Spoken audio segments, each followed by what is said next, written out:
I come to talk today. Welcome to It's Up There Podcast. You are now dealing with Big Loon. I am the founder, not the representation. It's Up There Podcast now holds a space in the game that is influential. And I want to thank everybody that's listening for that. If you are now listening to the audio experience of this podcast and would like to participate in the visual side and support the business side of podcasting, you head to patreon.com/its-up-there-podcast. That's where you deal with me at personally. I got to put a wall in between me and the trolls. I'm dealing with the internet. For those of you that deal with me, you know how I view the internet. It's a lot being said, but we got to consider who's saying it. So in the game today, man, in the podcast game today, I got a lot to talk about. I come to pod today. I come to, as I view it, I say, Loon, it's all on your back. And I smirk as I'm saying it because I've been saying for a long time, right? Throw me in with the motherfucking wolves and I'll come out leading the pack. If this thing actually works, right? And we talking a long time, right? I'm dealing with years. If this thing actually goes through in the way that I've planned it, this is one of the most tremendous stories that you will ever witness. You probably won't experience someone really coming from the streets. It's verifiable. Spending $500K on the town is verifiable, right? So it's like coming from that, single mother doing everything she could, making mistakes along the way. It's just gonna be, and when I'm able to really speak about it, because I'm too close to it to speak about it right now, there's still some things that need to be buttoned up. But if this thing actually goes through, man, I promise it's gonna be one of the best stories ever told. But anyway, in the game, man, we got a lot going on. It's a lot to talk about this week, as we do on this Up There podcast. We try to separate the men from the mice. We deal with the entire game. As we always say to people, these other dudes like to deal with the highlight reels. So I was in a meeting yesterday, because I'm having a lot of meetings now with brands and people interested in getting close to what it is we have going on. And I was in a meeting and I was telling them, like, yo, innovation ain't gonna come from the top. Whatever innovation we see in the next few years from podcasting, whatever happens, it's gonna come from somebody like me, somebody that kind of came out of nowhere and switched some shit. And the reason is because the more you get into the business of podcasting, the less room you have for expansion in regards to your expression and your approach to your product.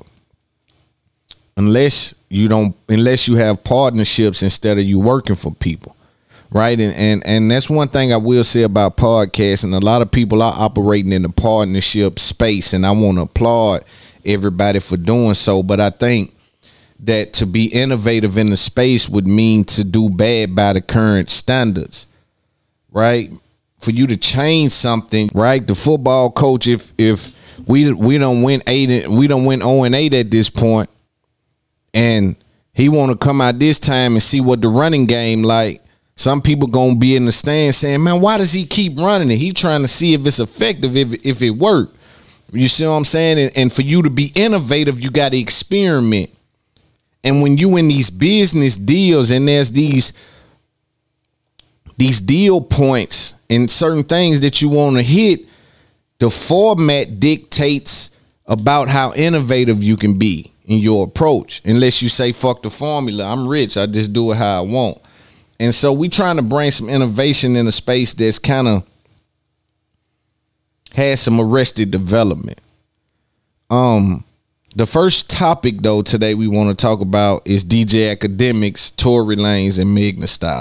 For those unaware, Tory Lanez was arrested at his latest court date with Megs for violation of the order of the court in regards to mentioning her name. So there was a tweet that went out in which Tory Lanez responded to Meg, and that's what's always funny to me is that she can say stuff to him and then I can't say nothing. That's a crazy rule. I ain't saying that he shouldn't say anything to her, right? I'm saying that it should probably be on both sides if we dealing with trying to really dissolve the issue. Because in what world can you say things to me and I can't respond? That's a weird place to place me in, man. But nonetheless, those are the stipulations.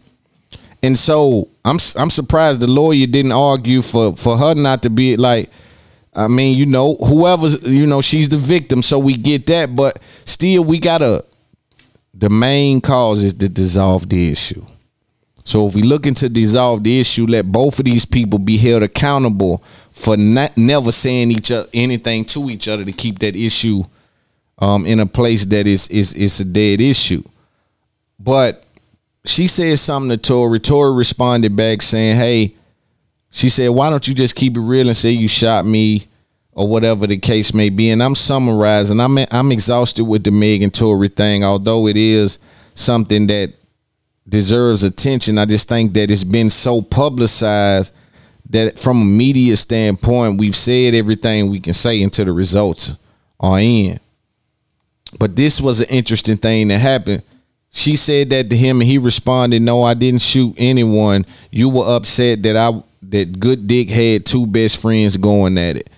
And so when they said that you said you to the girl, therefore violating restraining order or court order, whatever kind of court order was in place. Me personally, I'm surprised that Tory Lanez is operating in this way. When I see Tory Lanez going through this, I a lot of times set it to the side because I almost chalk it up to, yo, you really bantering to the internet. Because in a weird way, Will Smith and Tory Lanez are in the same situation. Tory Lanez was up under fire. But a lot of people are letting the metaverse affect the universe. And if we done seen how this plays out, we done seen people use these things to their advantage or into my disadvantage, I'm not sure why people are still doing these things in regards to being in a current court case. Listen, it's people's job to ask things. It's people's job to say things. You got to be willing to ignore things that is detrimental to the cause. You can't get through. I just don't applaud going in the trick bag. Here we are, Tory in the trick bag. You went in the trick bag. And then when you deal with this podcast world, it's so weird, right? Because I like a lot of these guys, but these guys are not from nothing. They like good guys, respectfully to everybody in the game. But, yo, bro, I'm and I'm giving information to the youngsters, and I stand on that. So I speak on things. I don't give a fuck what it is I speak on. I'm going to speak on what I want to speak on. But guess what? If you hear Loon name in a court case about some Loon said on a podcast, you will never hear another word out of Loon about that. As I watch Akademiks, I'm like, yo, bro, these folk bringing you up in a real court case and you jump right back on live like it's cool. Somebody got to pull your coattail. I know it's content, but we got to say, yo, bro, at this point, he dumb for, yo, Tory, you dumb for playing with the act, and act you dumb for keep speaking on it when you see him bringing you up in court. What you stand to gain off at?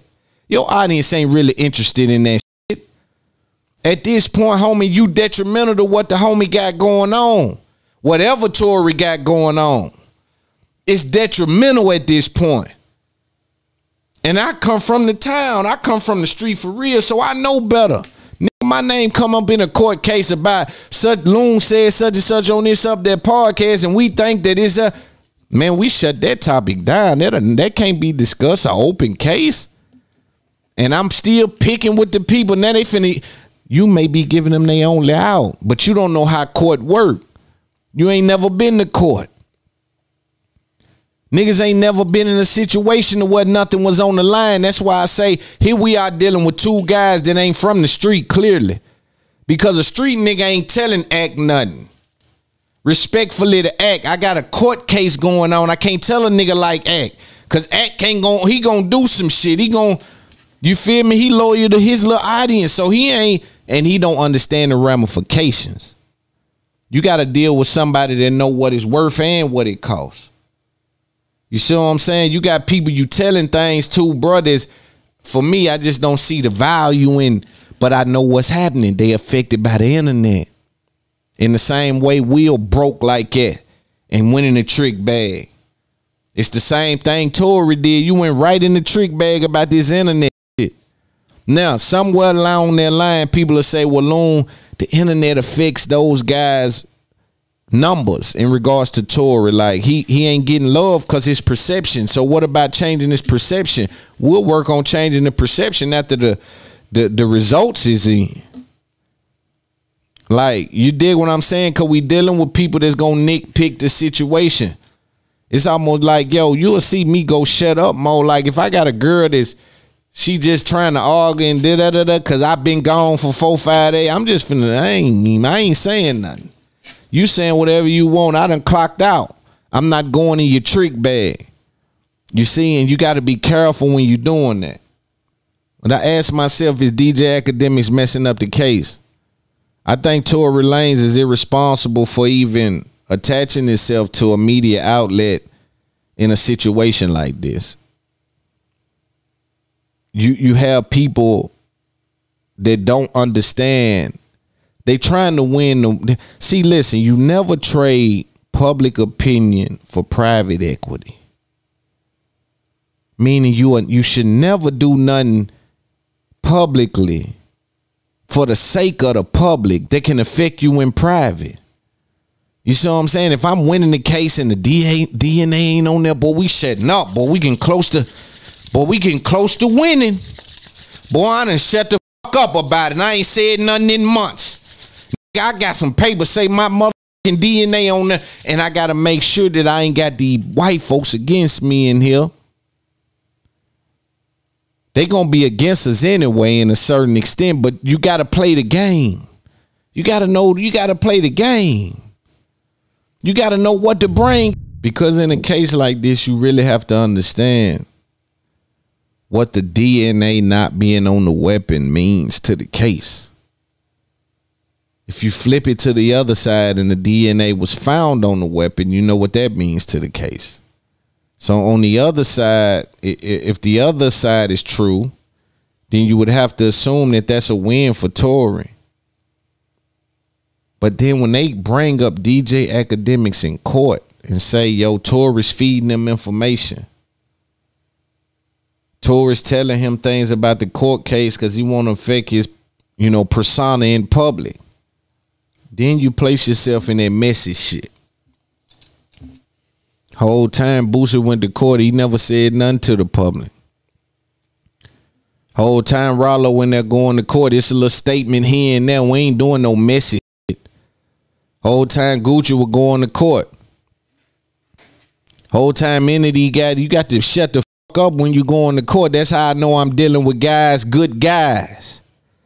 Yeah, I'm dealing with upstanding citizens. But they don't understand what they up against. Why you going to court, you got to shut the fuck up.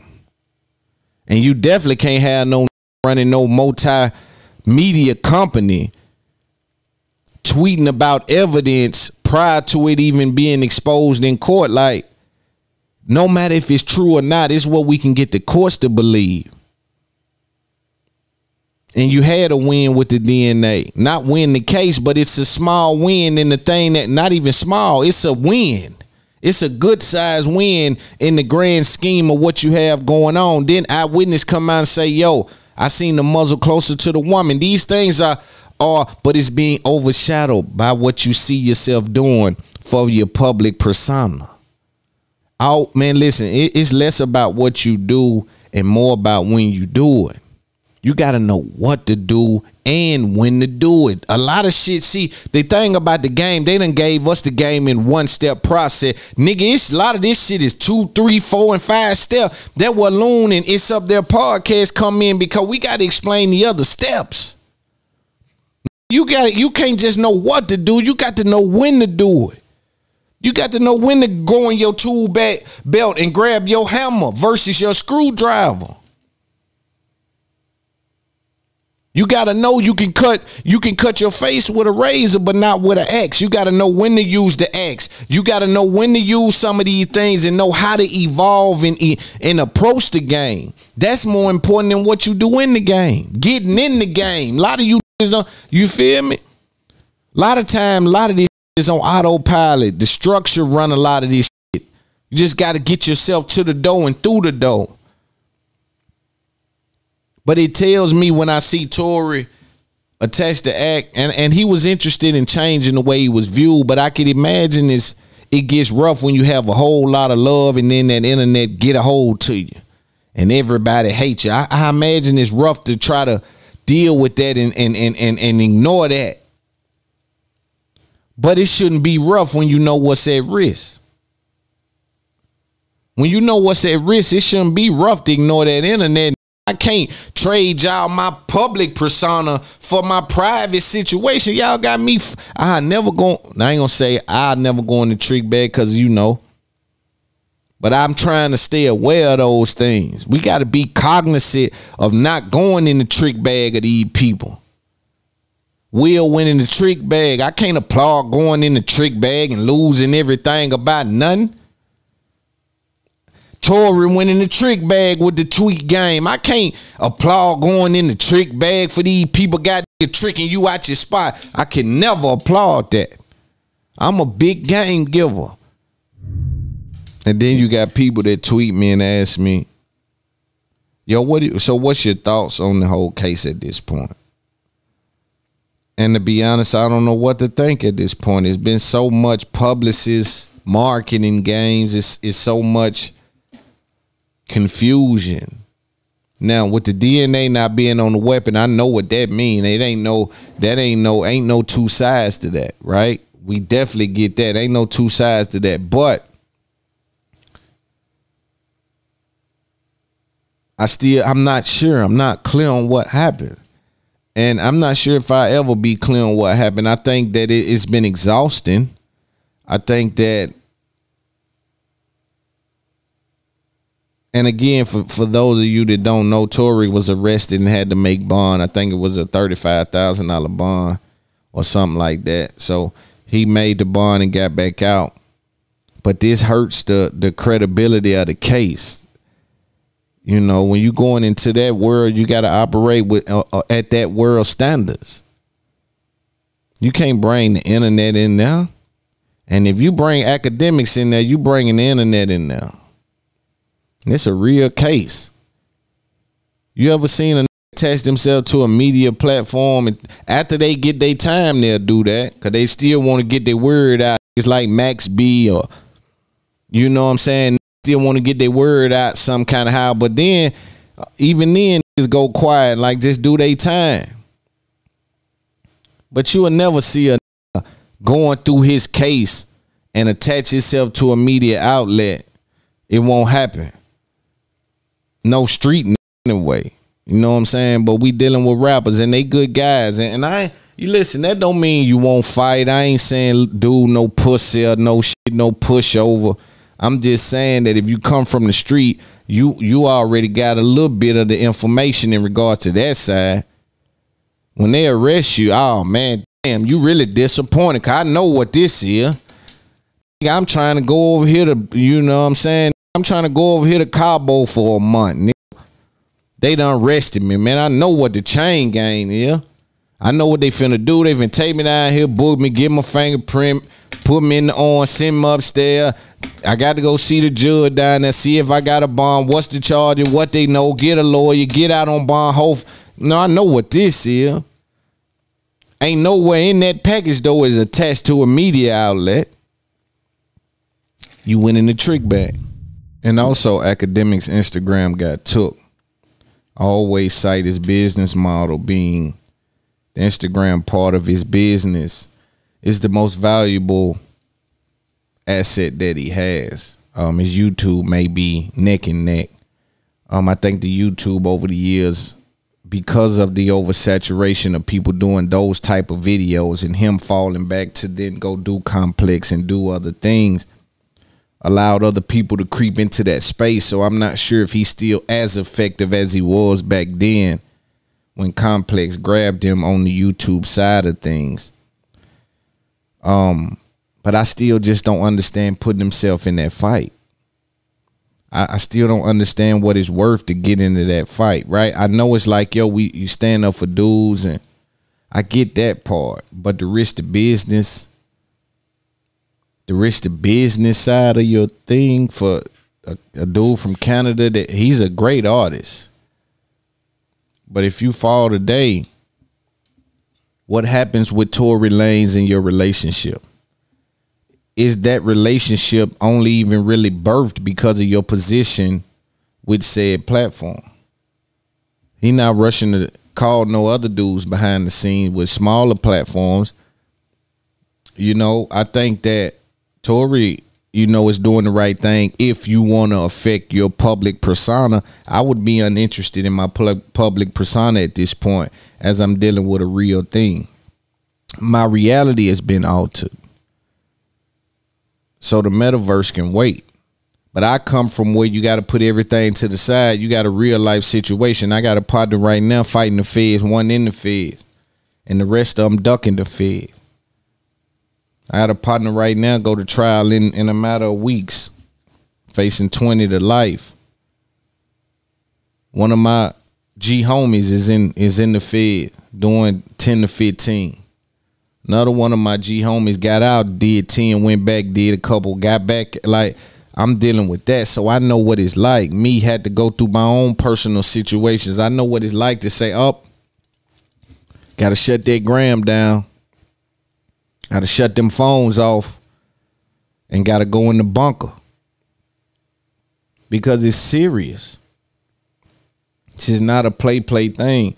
You hear Akademiks always speak about he thinks Rock Nation is after of him now because of his run-ins with Meg. I think he just placed himself in some circumstances that was even like, it wasn't valuable at all. These guys now are getting, they done got so far up, then they just become negligent with their platform. They ain't even taking it serious. Millions of people watching them, right? They're like me, understand, boy, I got these people watching. I need to be teaching, reaching, and also got trying to get something. I need to be trying to get some on every turn, right? Because at any moment, these people might decide to try to cut the water off. I got to know where they plug the faucet up at. I got to figure all this out. It's on me now. But they get so high up and they rather play with the audience than elevate a network or elevate other people. I just find it interesting, dog, to bring yourself problems, to be doing so well, to bring yourself unnecessary problems. Loon don't operate like that. I think it's ill-advised. Now, this next topic I want to deal with is just a Will Smith case update. And I also want to speak about Benzino and Coyle Ray. Because in our community, we got to understand that family is very important. But you got to make sure or be careful with the family that you choose. You born with a family that you didn't get that opportunity. So now whoever you choose to put in your personal space, you got to make sure you do that with a certain level of patience and thorough investigation. And so when I deal with the Will Smith thing, I see the ramifications of what happened with the smack against Chris Rock. And I don't applaud going in the trick bag. The ability for you to put me in a position to lose everything I worked for was a failure. I don't give a damn how I got there. If I'm on the other side of losing everything I worked for and I let you put me there, I don't give a damn how I got there. It's a failure on my part. I don't belong in the trick bag. I look at Will, I say, damn, man, they slowing down his movies. You know, they banning him from certain things. 50 Cent says a lawsuit is coming. We don't know even what's coming down the hill. What we do know is we see people using buzzwords and things to identify what they say they felt at the time that Will made such a grave mistake to his legacy. I view it and I say, damn, bro, Because I understand in this game, whether it's Hollywood, whether it's athletes, whether it's rappers, whether it's whatever it is, we ain't looking to get there. We looking to stay there. And when I view Will, I say, damn, bro had staying power. I keep telling people, man, they done taught us one step of the process. They ain't taught us that it's a second, a third, or fourth. You got to know how to keep the situation, not just get the situation. You ever drove somewhere? I don't give a how pretty the place is you going. You can be driving to the most beautiful a place that the world has to offer. If you got to drive there and turn around and drive back, that experience was not a good one for you. I don't care where it is you going. I don't care how far it is, how elegant the view is. If you got to go there and come right back, you can't enjoy the stay. You got to have staying power. You look at Will Smith, been in Hollywood all them years. He one of them ones we can count on when we say, man, I'm more like Will Smith. Barack Obama. Right? He was one of them guys. And we saw him break down. We saw him make a mistake. And that mistake is costing him. We don't know how much it'll cost him. You know, I don't know how influential we are in Hollywood to even really take a real shot at trying to put him in position to do it by ourselves. Right? Because with them banning him, what does that do for his career? Does that in turn ban his ability to be in movies that has a big budget because the big budget movies are interested in winning a Oscar? Right? Does that in turn slow that down? And then now we can't do Netflix. They've pulled back some. Right? Where do we go with this? And how long does this last? And he's financially stable. Ain't nothing I don't see financially him being in a situation the way he goes broke at all. But I'm dealing with the legacy. Right? For them to ban Will Smith, I asked myself, how did Weinstein win a Grammy? Ain't no bans on that. So you got to be careful what they do with black men when black men make a mistake. There's an old saying that says, if a dry leaf falls, as a warning for all the other leaves. Yeah, I'm off the same tree you off of. So if that fall off this same branch that I'm on, even though it ain't got to me yet, what will it look like if they try to cancel me? This is what it looks like when they cancel one of the greats. This is what, okay, let's see what they doing. All right, now let's look over to the other side. They got some people over there that done some things that's way worse than the old smacking. What they do with them over there. And let's weigh those things up and let's identify what's really happening. I'm confused that not do I think that he should be just free, right? Because he shit on the Oscars, right? He smacked the dude for saying something about his wife. And that's how it's being framed, when in all actuality, it was an emotional breakdown from a man that's been ridiculed online and has misrepresented his marriage and maybe his position in it. A lot of people say the dude a simp. You know, I won't argue with you. But what I do know is that when he says certain things, he's trying to let people know in a little way, like, ain't no cheating in my relationship. That means there's an understanding both ways. You understand me? And a fair exchange ain't a robbery. And so he's communicating that to people and trying to fix what they saying online, and just had an emotional breakdown. Reached this breaking point right then. You know,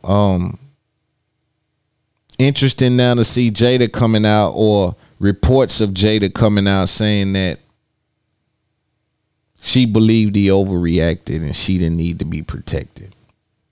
I find it unfortunate, man. That's why I say picking your woman and picking your partner, man, it's so important. When you're dealing with love, the shit is damn near like warfare. The shit is a weird place it puts you in. Everything becomes blurry, distorted. You don't have any real ability to digest what's happening with any real clear vision. You see everything through love, through the eyes of love. You see everything in a certain way. And man, for me to be losing whatever, like, yo, you know, if you my woman, man, just place me in a situation to be protected when I'm amongst you. Place me under the impression that it's okay when we together. Make it obvious that me without you would be uncomfortable for me. But don't pull me closer to bite me. Don't pull me closer to ridicule me. You know, don't ever, I hate when somebody, it's a whole bunch of people, they want to whisper, and you bring your ear over and they done said something they could have said out. Don't bring me close to do me bad. But you got to be careful who you attach yourself to. And this isn't about Will and Jada, because I try not to be critical of people with love attached to them, because I understand shit gets slippery. But this just is about my understanding of relationships and understanding of love. But because it don't matter where a man go, don't matter where a man dwell, he take his partner with him. And see, when you got a woman and you got somebody that you give the ability to give access to your heart to, when you got somebody that you give access to your heart to in that way, they got the ability to hurt you. But they also got the ability to help you. But both ways call for you to open up. You see what I'm saying? It's almost like for you to get a good punch, you open up for a good punch. But you got to trust in your landing power. You got to trust that I'm going to make the connection. Because either way, I got to open up. And depending on the woman you got, man, depending on where the chips fall and, you know, how she treats you and how you feel about her, depending on that situation, that relationship, the vibration between the two people, the woman can either grab your confidence and hide it from you, or she can breathe life into you. But you got to be careful which one of them things is happening, because when love is involved, you can get confused because you can have spurts and moments of both of those things. But what you're looking for is what? Staying power. You need consistency. You need consistency with them feelings. I need that type of vibration all the time. I don't just need it once a year and when I buy something, or when I need that kind of vibration all the time. I got to feel like, yeah, all the time. I hate to see Will be up under the scrutiny like that and people be saying, yo, Jada just be selling him out. Like she just be doing it bad. I just say you got to be careful that you ain't dealing with somebody that's trying to hide your confidence from you. See, it's clear when someone trying to hide your confidence from you, they trying to beat you down and make you feel a certain way about the way you do whatever it is you do. They trying to make you avoid being who you really are. You got to look for somebody to breathe life into you.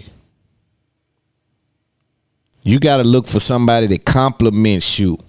You understand me? We ain't just together for the sake of being together. We got to be together because it makes sense and we enjoy each other. I need it to be pleasant when I'm with you, not all that old other shit. And sometimes in relationships, like if I was with a woman who publicly has put me in a situation that is starting to affect me privately, I would probably, I ain't gonna say leave, but I would consider the effects of staying.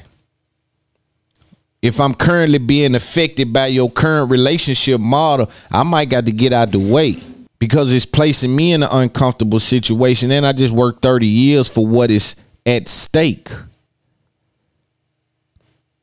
They had my name next to Barack Obama if I'm Will Smith. What do they got me now? And I wasn't done yet. But see, if I was done, then it's like where they got me, but I wasn't done yet. I was still rolling. I had just popped Bel Air off. But everybody on the boat got to understand the destination. Sometimes people want to jump off. They really want to be on their own ship. And I just say, make that clear. Like, just say, yo, Loon, we ain't riding. We want to do our own thing. Don't be on the ship just because it's convenient for you. And not saying she is, but relationships are so weird. You don't know what what's making you publicly say that I shouldn't have done that. I shouldn't. Are you saving yourself as the boat going down? And love is a strange place, man. It's a strange place that we all want to visit. And it's just a weird thing that happens. Like, a lot of times, man, I tell you, if a woman is freaky or you done fell in love, you done slip and caught feeling, boy, nigga cut his whole motherfucking senses off. Nigga stop thinking. Nigga stop smelling. All his senses done cut off because he loved a woman. You feel me? So sometimes you got to check yourself. Oh, man, let me consider what's going on, man. Hold on. You been talking to me. I done let you, man, hold up, man. Man, the expectations don't went awry around here. You understand? Sometimes you got to check yourself back into the hotel. You understand me? Yeah, I'm the heartbreak kid again. You know what I mean? I done got back down the pimp side and I'm headed outside. You feel me? So, hey, man, listen. I don't know, man. Like I say, you know, I ain't going to be held hostage by love. Right? If it ain't provide me peace, sanity, I just ain't going to be hostage because somebody said we love each other. We've been together for a certain time, or love won't hold me hostage. I'm looking to elevate in my life, and I'm looking to experience life at the highest form.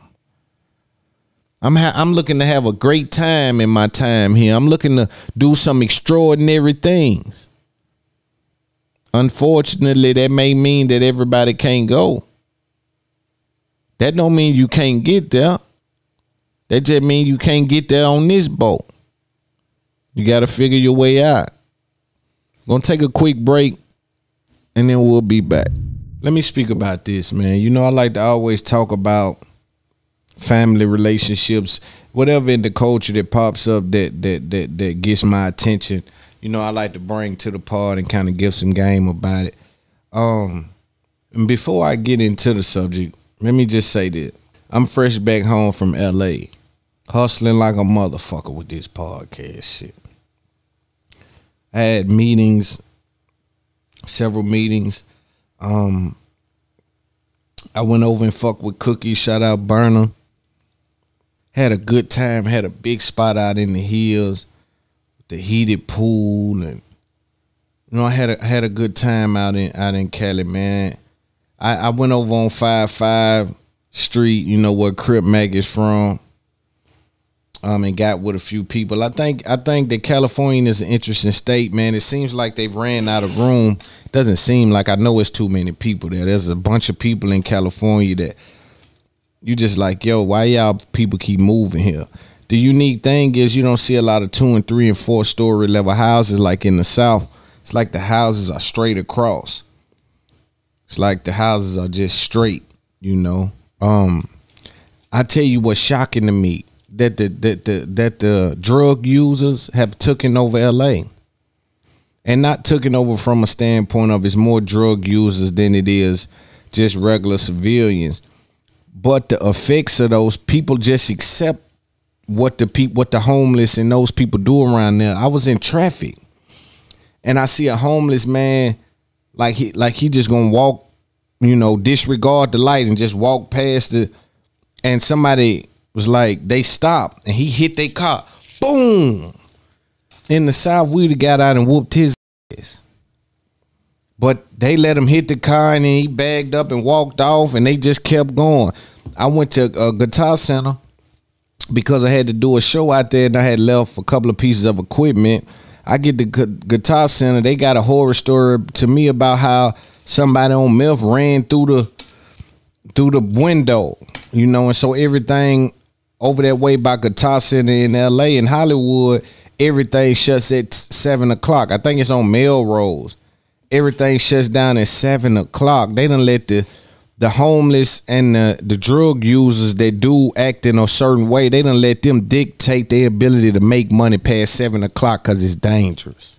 In the South, boy, we'll get guns and post up in them establishments. You know, but the laws are different. Things are different, man. I think, like I say, it's a great place to be. It doesn't, they're cold because I had got in the you know, the pool is heated. So I was in the pool. It was like 50-something degrees when I first got there. I got in the pool, and of course I couldn't feel it. But when I got out, I'm like, damn, it is kind of cold. You know, it is. It ain't just warm as you would think. You know, you would think that it doesn't get cold at all out there, but it actually does. Had a great time, man. Shout out to everybody that pushed up on me, pulled up on me. You know, we enjoyed ourselves. You know, I had shouted with me. We went to a illusion. They got a whole bunch of illusion things up there. Like, I was up there just doing shit too. You know, I talk about the vacation and the relaxing, and it's just important, but you got to know how to mix your work in. One thing that I did notice, or that I'm watching about myself is, because when I'm in FOGFO studios, you know, I go platinum almost every time. I got a high percentage from the field at FOGFO studio. But I got when I'm taking the show on the road, I got to make sure I'm just as effective. And those things are on my mind just because I understand the difference in approach. I understand that the atmosphere a lot of times makes it too where it's comfortable for you. I also want my guests to feel like they can get their shit off. You know, so just I'm identifying my approach to the game and trying to be diligent and effective in the market. Speaking on being effective in the market, let's deal with Coi Leray and Benzino. There seems to be an issue with Coi Leray and Benzino going back and forth. For those of you that are unaware, Coi Leray is Benzino's daughter. Benzino is the guy that we know today that had one of the biggest publications known to hip hop, right? So he's one of those guys for the culture. Since then, he's been on Love and Hip Hop, Marriage Boot Camp, a lot of those kind of shows. You know, going through the ringer, just trying to get the money on TV and things like that. Me and Benzino's had a couple of conversations. Shout out Queen's Flip. But as I see this, you know, Coi Leray, you know, went and posted, she said some things on Breakfast Club and he got offended. Let's listen to what she said. Hold on, before we get to what she said, because now I just, you know, as looking at that, it reminded me that this didn't start from Benzino and his daughter just going at each other, right? Breakfast Club had her on there. The Nicki Minaj record with Coi Leray was almost ruined due to Benzino saying something about the record on Clubhouse. I won't explain to you guys that anytime you're an artist as big as Nicki Minaj, Drake, Meek, all these kind of, now the baby's creeping into that. I'm sorry. Now little baby's creeping into that. When you as big as any of these artists, what happens is the media and the powers that be is waiting on a reason to bring that number down. Like Dirk has even moved into that. Once you getting $300, $400, $500 a show, once you getting $200,000 and $300,000 a show, they looking for a reason to bring you back down to 50. So if we do put a single or put any music out and we don't access every channel that we have in regards to our leverage with any kind of playlists and all these different things that we have at our disposal, if we don't use these things, then therefore we don't give this record a fair chance to keep my numbers where they are in regards to my book and my feature. You know, because the critics looking for a reason to write, oh, this record didn't sell as good and they fell off. And so now that affects your negotiation. So I know a lot of people just look at it like these big artists are assholes, man. They don't want the records to come out. But the reasoning behind that is because when something comes out and doesn't have that machine behind it, once you get that machine behind you, now that can be viewed as underperforming. And when something is underperforming, they will hang on that in negotiation to try to make that seem like that's where you currently sit at, knowing that it didn't get all the channels that we needed it to get for it to even have a real chance. And that's how they keep people from doing as much as they could. I'm interested to see what NBA Youngboy last album does with them knowing he's on the way out the door. Right? Do they put promotion? What do they do with it? Because usually they want your last couple of ones, they want you to be in a box so they can negotiate and have you believe that your status has underperformed or is depreciating, so they can negotiate from that standpoint. It's a negotiation thing, right? So Nicki was upset with that rollout and undercutting the ability, because the shock value for artists that big also plays into that, right? Oh my God, that's out. Let's rush and see what happened. That's a thing. So Benzino did that, and they asked Coi Leray how she felt about it, and this is what she said, and then that's what started this whole thing. So let's listen to that. So right there you hear her explain the way she found out about him leaking the information, and also his response to her being hurt or her being disappointed with him leaking that information. So then shortly after that, fast forward, things get slippery, right? Coi then tweets this: I hate to bring this to social media, but my father needs help. Sorry if I offended you on Breakfast Club, but don't treat me or my mom away because you hate to admit that we went broke after the source. Second tweet: build a fucking bridge and get over it. That's why I don't even like mentioning his name. That's why I never mention his name coming into the industry, because he can't get over his past, and he don't even realize how much damage he's doing when he does this stuff. Coi Leray speaking on Benzino. He's texting my mom, threatening her, talking about some watch. Grow up. You was just trying to get her to do growing up hip hop. We don't want that life. She's trying to be here for me and support me, while you trying to find every way to be for me and suck the life out of me. I'm tired. The devil is working. This is a perfect example. When everything is going so good, here he comes being weird, trying to fuck up somebody's life. Last tweet: I'm your only fucking daughter. You worried about being called broke on the day of my debut album. You ain't even text me congratulations. You so bitter and evil. I'll pray for you. It's a hurt feeling to feel like your parents don't support or even envy you, or even your family or your loved ones, or even your significant other. See, that's a whole different conversation, and you know, I'm gonna advance this conversation off of Coi and Benzino. But it's a different conversation when you deal with someone and you love someone that envies your position in life. You got to be careful when you choosing those things that you can't get rid of. Right? And so when you deal with things, you got to always be fully aware. Measure twice, cut once. All those things also apply there. You got to know one thing: wherever a man goes, his partner dwells there as well. But even in these situations, dog, how can you love somebody that you hate on? How can you love somebody that you hate on? I be looking at things sometimes and I say, you supposed to been proud of me. You supposed to been proud that I figured a way out of how to get out the mud. You worried about that I ain't came back and got nobody else out the mud. How do you love somebody you hate on? The only thing that I can think of, and that's why I say it's not applicable, it's not even applicable when you deal with daughter and son. I'm sorry, when you deal with mother and son, or when you deal with mother and daughter, or daddy and daughter, or daddy and son, it's not even applicable there. What can make a man? Because a lot of people are saying that now. What I also know is that the rap journey and the rapper's kid, and I'm not saying this about Coi Leray, let me be clear, you know I support her and I won't talk about black women. I think she's a black woman because I've heard Benzino speak about him being black. So I don't speak about black women in a way outside of trying to learn and spread information in a way that's effective to other people that's watching. The babies in particular know the information to stay forever, long after we all perish. So I operate with that understanding. Therefore, speaking on behalf or speaking to some of these things is instrumental in me getting the message out.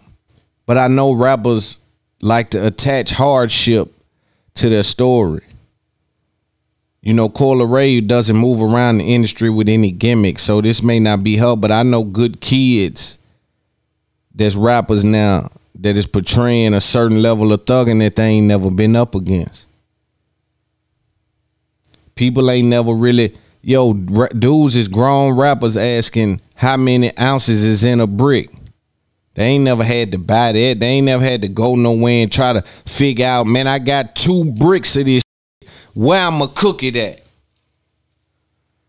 They ain't never had to even think about some of these things. I got $4 million come through a month. Where I'ma hide some of it? Who is a good motherfucker that ain't gonna spend it? They ain't gonna got a room in their house I can use to put the right? They ain't never had to. So they gotta attach some kind of triumph to their story. So a lot of times rappers like to say that they were broke or they were poor or they were gang banging or they got it out the mud or they were sleeping in their car or they just got out or, you know, it's always, now a lot of them, especially today rappers, they really coming from it. But also a lot of them are faking it and misrepresenting what happened. So on the flip side of that, could you imagine, because again, we don't know which side is true, at least I don't know his financial situation. She says he was financially embarrassed when she was a child. You know, she says he was financially vulnerable when she was a child. So I don't know. All I'm saying is, just could you imagine on the other side if you was taking care of everything and here your child come on the internet talking about how hard she had it or how hard he had it? I know me, I'm going to have something to say about that. I'm going to have something to say about that. I pushed and pulled and dragged. Nigga, I sold the whole house to make sure you ain't had to. Come on now. So I get that side too. But now on the other side, that's why you got to consider everyone when you deal with these things. Because on the other side, the album is out. She made a mistake. You are dealing with your child being young, operating in entertainment. These questions are tricky.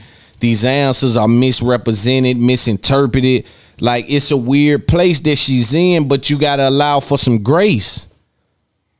You the big homie, been a writer. You know what this media thing is. You got to allow for some grace for your baby girl. So at some point, you got to understand that. I just hate or would hope, you know, or understands Benzino, you know, because his argument basically is, yo, nigga, I had money then. Street money was taking care of them. This was taking care of them. That was taking care of them. You're not going to paint me like that. I couldn't imagine working hard, you know, for all these gifts on Christmas and y'all let Santa get the credit.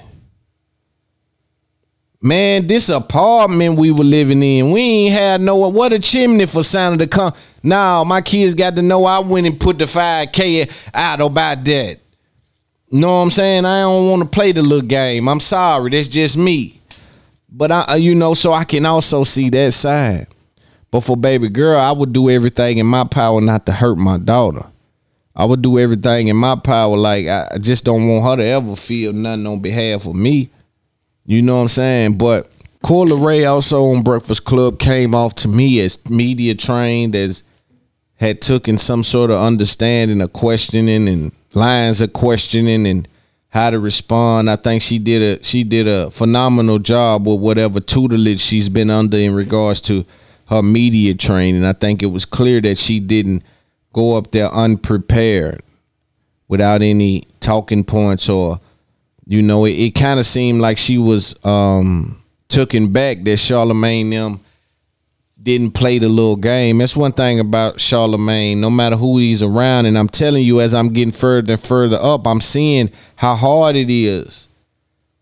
Like, it's a skill not to fold, right? And I mean, when I mean fold, is you don't want to be viewed as a mean person, right? So here it is, this person good enough, or this person nice enough to come to your platform and speak to you, and they ask you, do you like their music? And you like, I don't listen to it. It's authenticity in that, but it's also a situation where it's uncomfortable. And me being new in the space, that's why I champion people like Kanye, Charlamagne, even Joe sometimes, or, you know, some of these people that say some of these things that may get pushed and pulled out in the media a certain way, because I know, oh my God, as I'm getting further up, I'm seeing, oh, it's gravity attached to this shit. Oh, this ain't just So you got the whole staff looking at you when you say, yo, they ain't cutting the checks right. And they think they smarter than everybody because how they hiding it in the contracts is and you got the company right there. You know what it was like for Kanye West to say, George Bush don't care about black people. He still got to walk through that. Yeah, when the camera's cut off and y'all at home talking about it, he's still in that building, got to get out that building. And, you know, some people speaking, some people mad no more. You know, it's still an atmosphere that it creates that the viewer doesn't even consider. And that's why I got to champion some of our speakers. Like when I see TD Jakes, he's just so graceful. I watch Jakes, I'm just like, yo, that's me. That's where I want to be at. That right there. Just so graceful, and it's just so effortless. It's just gone. You know, he's just gone with it. You know, it's just so easy for him, but I know it's hard work. I know it's hard work. But when you see somebody, like I say, you see a or even a Dame Dash at that interview with Breakfast Club. You know, when he's talking about business and this and that and that and this, like he still got to leave this place. Cameras off. All right, man. Thank you. He still got to get up. Boy, it's a weird vibe right there. So it's different operating in front of the camera. It's a different thing. And for the people that don't know what she means when she says, yo, he can't let his past go with the music industry, she's basically talking about the industry kind of ostracized him. You know, they did him wrong in regards to, you know, according to him, in regards to the Eminem situation. He had some proof on Eminem at a certain time when he had the biggest publication in the world and couldn't get it off. They were stopping and blocking him, and he took it personal. And see, that was his downfall. It wasn't that he didn't do good business. He took some out the business personal, and that is a problem. You understand me? When you start gunning for Eminem in your own brain, like I want Eminem, I'm gonna make sure to expose him. That you put too much into that. You got a whole thing going on here. Eyes on your own paper, young man. Eyes on the road, young man. You don't motherfucking take your eyes off the nigga for who? That's how you fumble the ball. You know what I'm saying? And I think that his inability to take Eminem down with the biggest platform at the time shocked him. And it sent a shock through his confidence or through his feelings to where he felt the way. And she's saying he basically bitter at the music industry. Like these fake motherfuckers, these white people, this, that. She's saying he got that kind of vibe. Now, I still can't imagine your daughter coming out and dissing you online. And I still can't imagine me as a father saying anything detrimental about my daughter online. That'll never happen. That'll never happen. There's nothing in the world that'll make me go online about my daughter. I don't give a f what the situation is. It can be $20 million at stake about my daughter. I can't go online about that. Now, should have said we was broke? No. I don't believe that to be the case either. Because if you staying there, because he went to naming addresses and everything, you was staying right here in this part of town. There's no way you was broke. You grew up right here, you know. And it's like, yo, that's your daughter at the end of the day. We don't get into that. Now, after that, it spilled over the Clubhouse. This is where it gets slippery.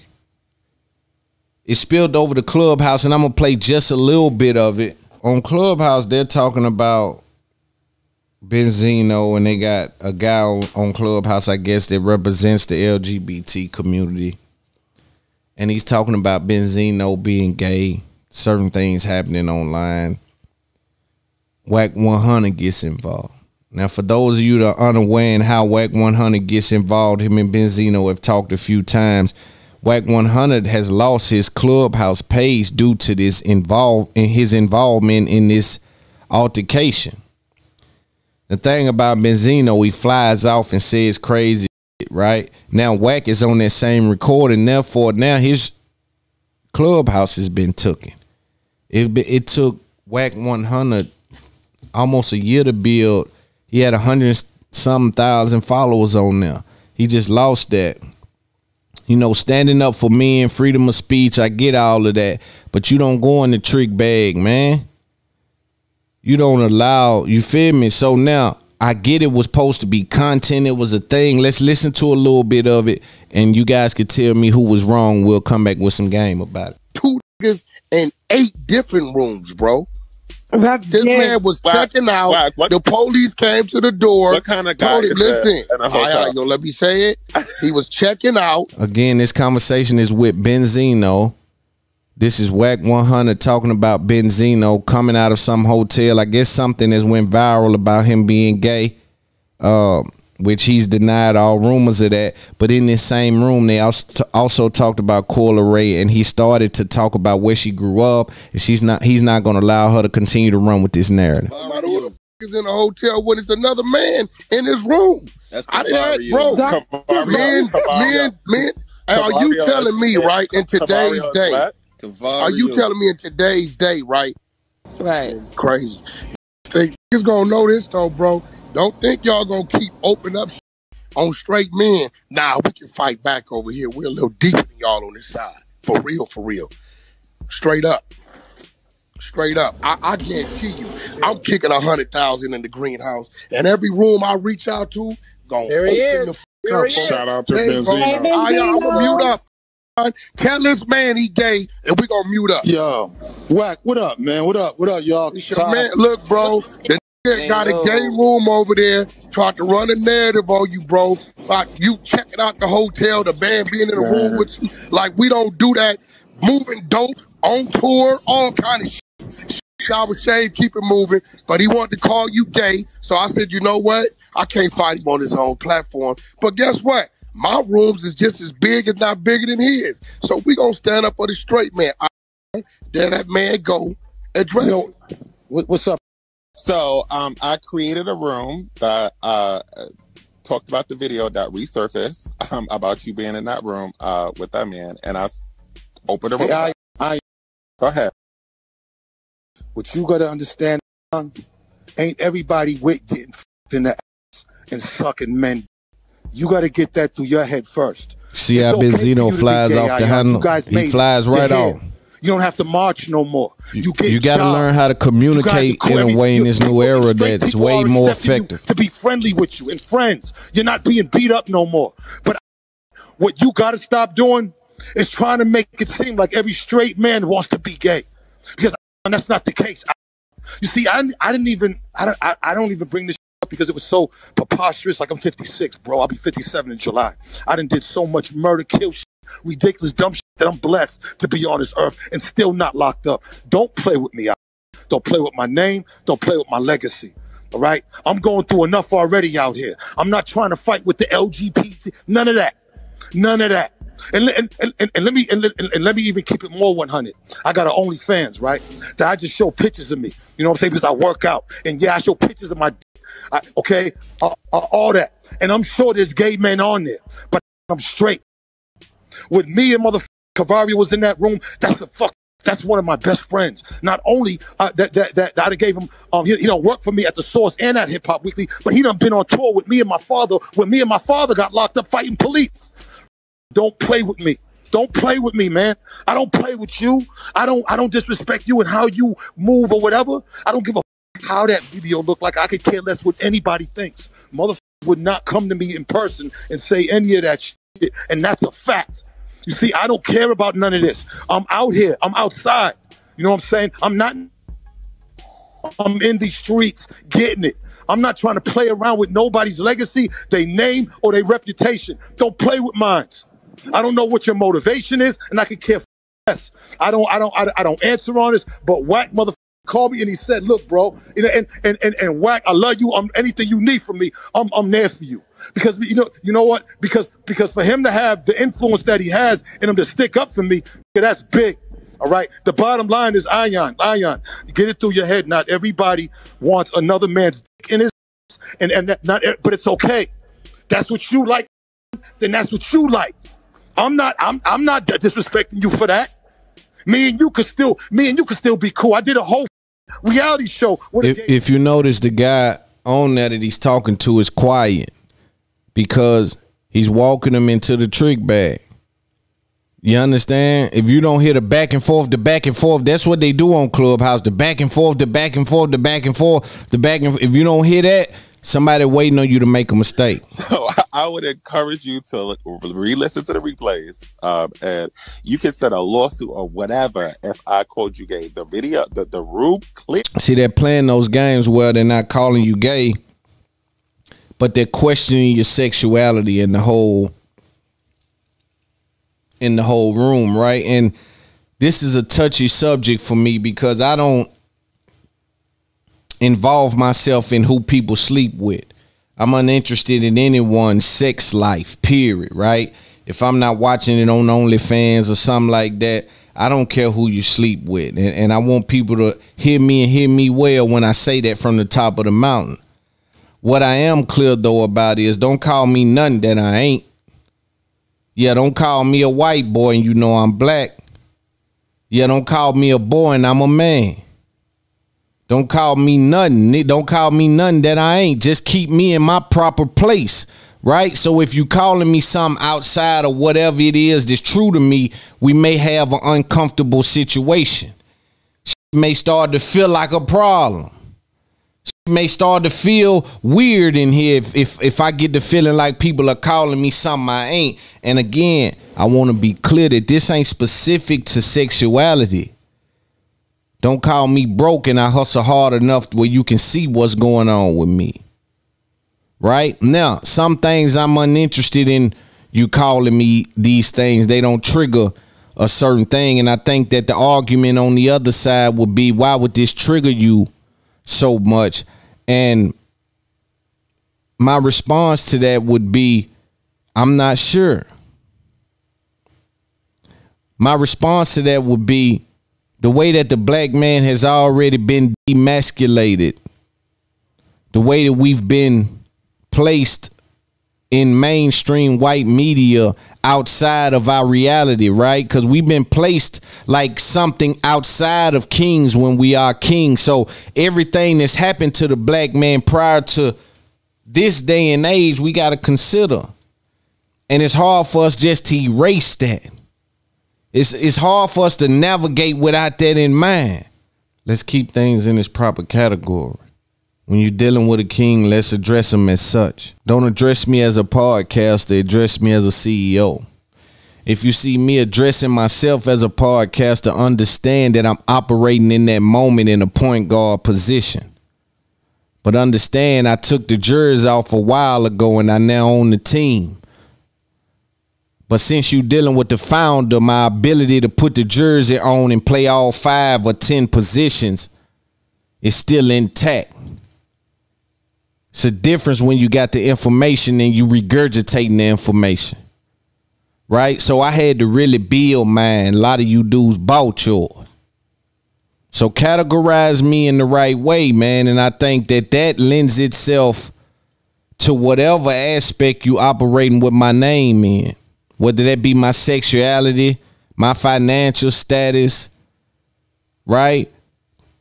My ability to articulate my thoughts.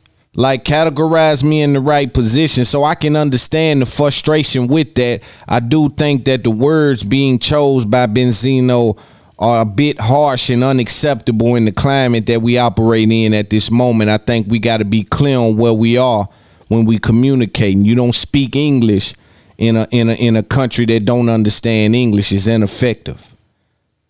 We want to be effective in our communication. If we're looking for directions, we need to be communicating in a way where the people that got the directions can understand what it is we need and communicate in a way where we can understand where we going. It's a period behind that. So when we go to using words that they can use against us, here we are in the trick bag.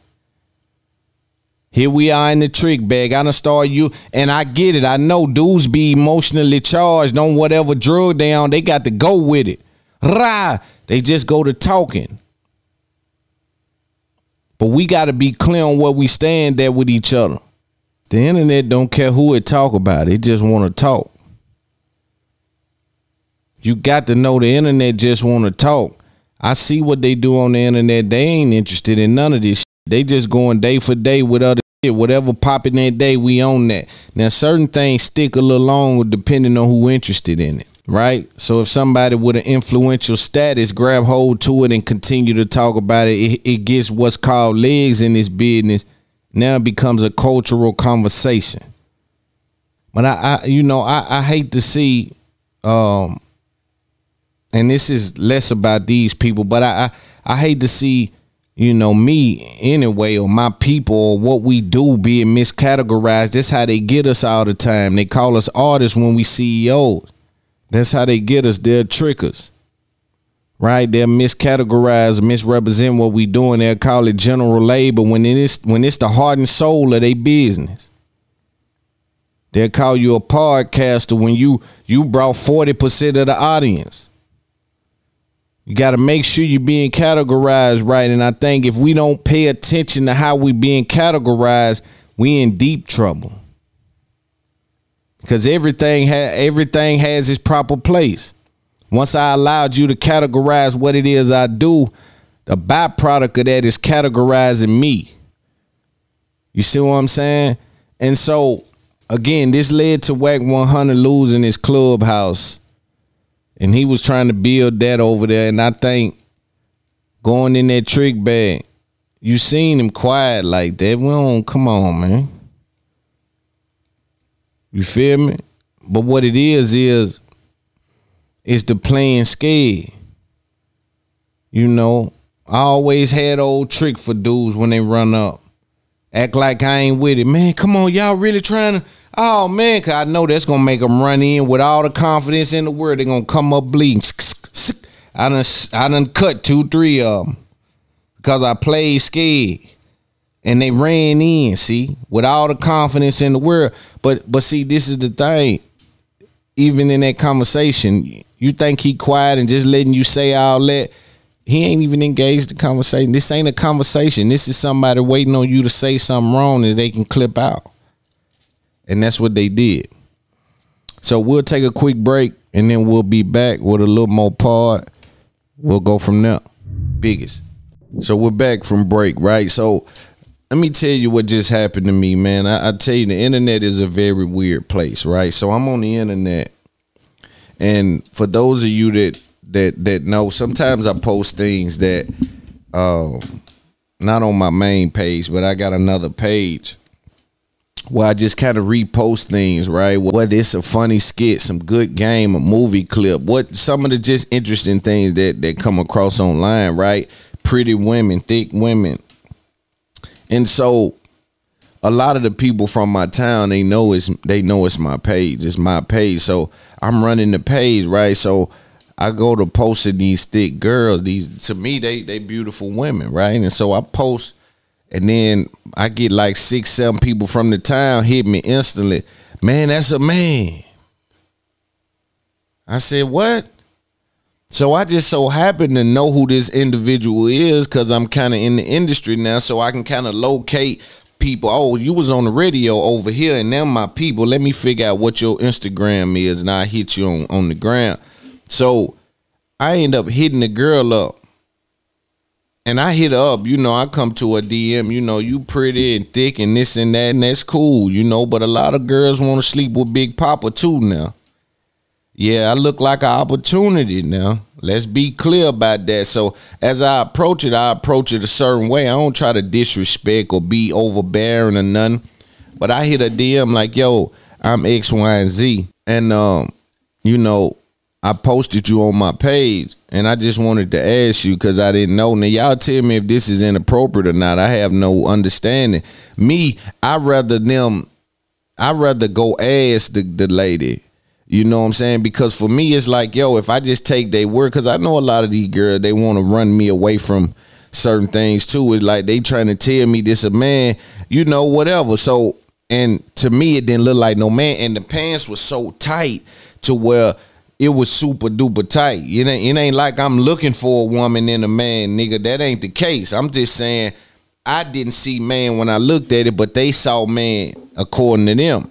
So I asked him, like, yo, is you a man or a transgender community?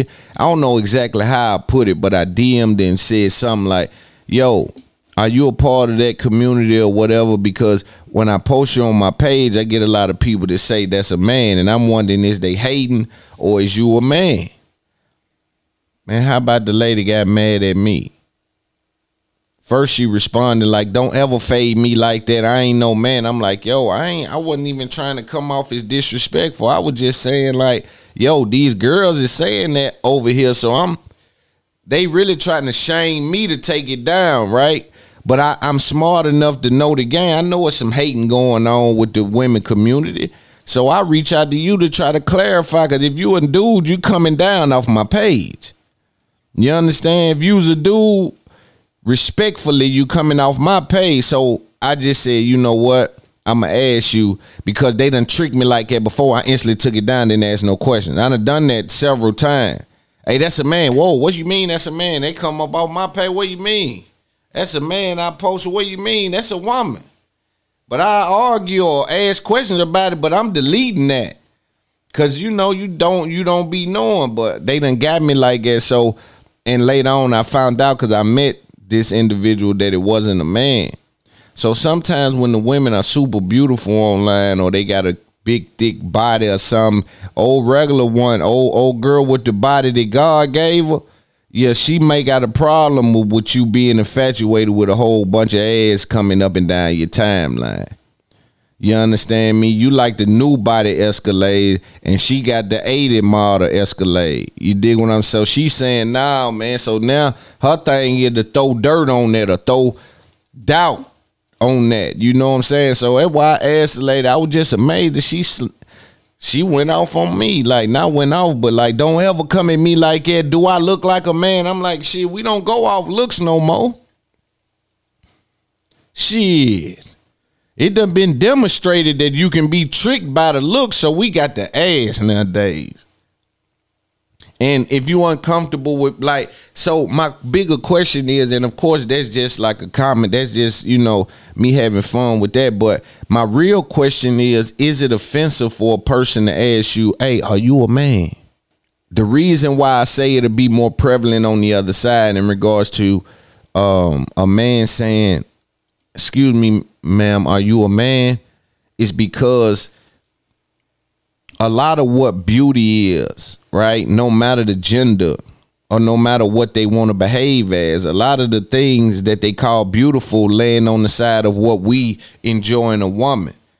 So meaning that people that's trying to reach that beauty standard, they're going to carve out the things that we enjoy from a woman and adopt those things because we view those things as beautiful. And with that confusion comes us asking that very unusual question in this new day and age. I think maybe at some point in the next 10, 15, 20 years, that'll be a normal question to ask someone. Hey, are you, you know, what's your gender, or what are you? You dig what I'm saying? Because you can behave and look like whatever you want to look like nowadays. And so you got to kind of be careful understanding that. And I just found this strange, and y'all tell me if that's offensive. I'm really not sure. I didn't see it offensive, and I didn't try to offend, but maybe someone with my status or statue or something that's asking that, you might take that as an insult, not knowing my intellect, because I wear this costume of, you know, like I'm still a street. And I want to be clear to people too now. You dealing with disruption at this point. This is just a costume you see me wearing, like I'm some old street that's gonna come and do some kind of violent acts and play around with the criminal activity. That's out the door for me. I'm on a whole nother mission. I'm headed down a whole nother street. I'm going down a whole nother course. I'm in a situation now to identify what it is that I need to be doing. And number one thing that I can't do is waste my time. And dealing in the streets is a time waster. I'm wasting my time when I'm going to the streets. I'm dealing with this high level game. I need to be putting this down on Wall Street. I need to be somewhere dealing with the NFL and the NBA, putting high level game down. I'm done with the streets. But now I got to introduce this kind of character to the industry. And that's where I'm at with it. I know they got to deal with it as disruptive because they can't communicate the way I communicate. Their conversation don't got no confirmation attached to it. It's just talking. That's why they wearing costumes and doing they looking weird out there because they trying to identify with the people when they ain't never had to come through the same alleys as them people. In the game now, you got to teach the market what you want. The market don't know what it want. Don't let them trick you, man, that it's a cap on listen. You got to sound like this for it to go. The market don't even know what's next. You got to introduce to the market, this is what it is. You got to demonstrate your greatness. You got to demonstrate your greatness. You got to come in knowing, look, hey, I offer this. Identify my attributes. This what I offer to the game. This what I'm bringing. I stand on it, and I'm going to work hard about it. But you got to be disruptive. You can't make people ahead of you your enemy, but you got to be disruptive. A lot of these people just got into space first. They just started podcasting first. They was just kind of the first over the hill, the first with a mic, first with an audience. So what that does to the market is it trains the market. It trains the market that maybe because they were first that they're legends and they're the best. And what you have to do to carve your way into this game, you got to introduce yourself to the audience in a way where it's effective. You got to introduce the dudes that smoke papers all their life from the 80s. You got to introduce them into cigars. Got to introduce the cigar man into the backwoods. And so on and so forth. And again, they don't know they like smoking backwoods till you show them what to do with the backwood and how to put the weed. Now cut that part off. Do it like now they in the backwood. You see what I'm saying? Or vaping or whatever it is. People don't even know. Again, the packaging is so important. And so what you learn from the people ahead of you is how to package what it is that you have. The most important thing that they give you they can't help but to give it to you because they got to package it to give it to the market. Even if they're selfish, even if they're trying to withhold information, their ability to do so is hindered because their responsibility to the market and showing what it is that they bring to it. So by default, they have to show you how they package things. Now, it's way more game under that, but they give you a framework to kind of build on, and you got to know how to identify information when you see it. A lot of y'all don't know you looking at information. Whole time before I got in the podcast and before I bought the cameras, before I had to figure out, hey, what these people using on BET? And what they using on here, and what's the difference? And what's the price range, and why they cost so much more or so much less? So what's in the middle, and what can work, and what can identify in the market is high quality video, right? So even understanding some of those things, I had to do it myself. A lot of these, they don't know the ins and outs of the game. They dealing with the highlights. Big Loon come to deal with the entire game. And let's talk about this. Tekashi 6ix9ine is coming back. I'm going to be honest with you. He's probably going 2 flop for sure. 2 flop Shakur. Anyway, he's back and he's probably going to flop. I don't think it's going to be effective in the market, man. I think he took too long. Number one, what he did is devastating to his career, and we know we can't stand by that at all. You're dealing with somebody that can't reinvent themselves. You're dealing with a that can't take the costume off. It got to be a horrible thing, man. I always got to show up as Spider-Man some goddamn well. No matter where you go, they want to put the clown suit on you. No matter where you at, man, they want you to. Nah, man, that ain't. That's why I don't build my brand in that kind of way. What was interesting though to me and let me know, like, let's be honest, dog, it's over. It's over. They gonna run all the tricks in the book. They gonna, you know, I'm not even sure that some of these places being vandalized and things like that are gonna be real. I think that it's gonna be a lot of that coming out, like people are chasing him, but he's really safe and sound. What I think is gonna happen is he's trying to see, is the blog still gonna pick that up? Because when he announced his way back, it wasn't as much traffic. It wasn't as much blogs picking that up, interested in that. It wasn't as much culture equity. Nobody cared, right? And that's the effects of when they say they trying to get you out the game. With the very low pickup rates from the blogs and the minimal interest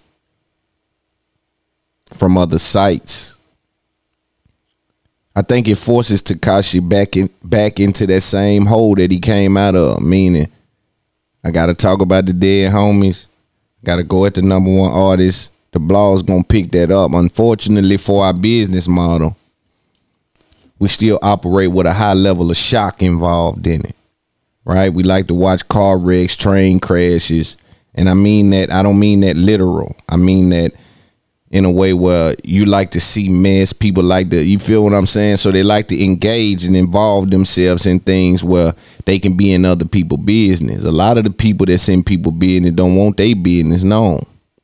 But that's the world we live in, right? Scrutiny is only cool when you can do it to somebody else. But that's a song for a different studio session, right? Let's deal with these facts. These rappers think the visibility leads to the record sales. I always tell people that there's a thing that has to translate. I know a lot of people. I remember the homie Plies. Plies were getting posted by everybody and their mama, and it probably affected his price a little bit. But his record, I didn't see his shows being as big as his Instagram. I think Cardi B had a unique thing when she started, and when she had the ability to translate her Instagram following and equity over to actual ticket sales and actually seeing those people in those venues. There's something that happens. There's something that happens, right? When you to translate that Instagram person into a real fan, and a lot of people don't understand that. With rappers thinking that the visibility leads to record sales, and it does in a way, because the metaverse has already been activated. It was activated when you started your social media. That activated the metaverse, right? When social media started and real people got profiles and interacted on there and sent birthday wishes and balloons and shit via online, there was already metaverse activity. They didn't frame it just yet, right? So what happens is the visibility online can lead to clicks, which is streams, which can lead to some money, but rappers really get their money with ticket sales. And so Tekashi 6ix9ine is going back to the model of, as long as I'm streaming well, I may never have to tour again. So what he's going to look to do is get visible online. You know, of course, it looked like he spent some money on the trailer. You know, it may have shot it itself. You know, they say, you know, I don't know. You can't come back from snitching, though. Like, you might can live in your neighborhood and nobody kill you, but you can't come sell records, I don't think, after snitching like that. Being really, because see, Tekashi 6ix9ine was cheating to begin with. He was cheating the game. He was what I like to call sitting by the offering table. When you grab that gang banging and you grab them flags and that violence attached to it, and that talking attached to it, and that bragging and that boasting attached to that gang banging, people don't even pay attention to detail. People don't even pay attention to detail. They just viewing this as a whole. This is like a movie. This little dude right here saying some crazy shit, and they seem to be with that. That was the cheat code. You don't got that no more. And I'm not sure, because a lot of dudes, even me and D-Strap was talking on my pod that'll probably come out at some point. We were saying back then when he was running wild that nah, he wasn't that. He just ain't that. And it's cool. I think what's misunderstood is with the young niggas that they think that it ain't cool not to be that. Everybody that come from this side of the street trying to slick get over there, it's just a lot of traffic. It's a lot of traffic, so niggas trying to find a way to get to that side of the street because it's pleasant over there. Y'all over, you know, so it's a situation where we want more of our black people or whoever on that other side, us on this side, we do. Coming from the ghetto, the streets, trying to survive things that you couldn't even endure. You couldn't imagine what it took to get to, you couldn't even imagine. You see what I'm saying? So when we see dudes that flirt with it and play with it, you got to really understand what they do to the core of it. A lot of niggas take that away. But again, I know some people going to say, Balloon, this is entertainment. And it is entertainment. But he had blended them motherfuckers. And that's the cheat code that sits you right by the offering table. And it allows you to get some of that music off. You can get some of that music off when you're sitting by the offering table, because when they ain't paying attention, they just looking at the fights and the gang, man, the Instagram numbers and this and that, and you on every blog and they talking crazy, ain't you showing up places like, nah, this is that dude.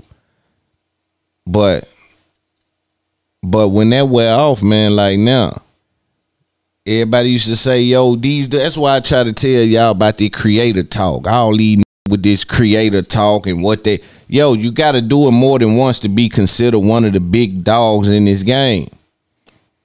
You little niggas with one good hand ain't convinced me of nothing. You see what I'm saying? I'm from where we gamble at. We gamble down here where I'm from. So that old one good dice game you had, that ain't doing nothing. You ain't classified no king where I'm from.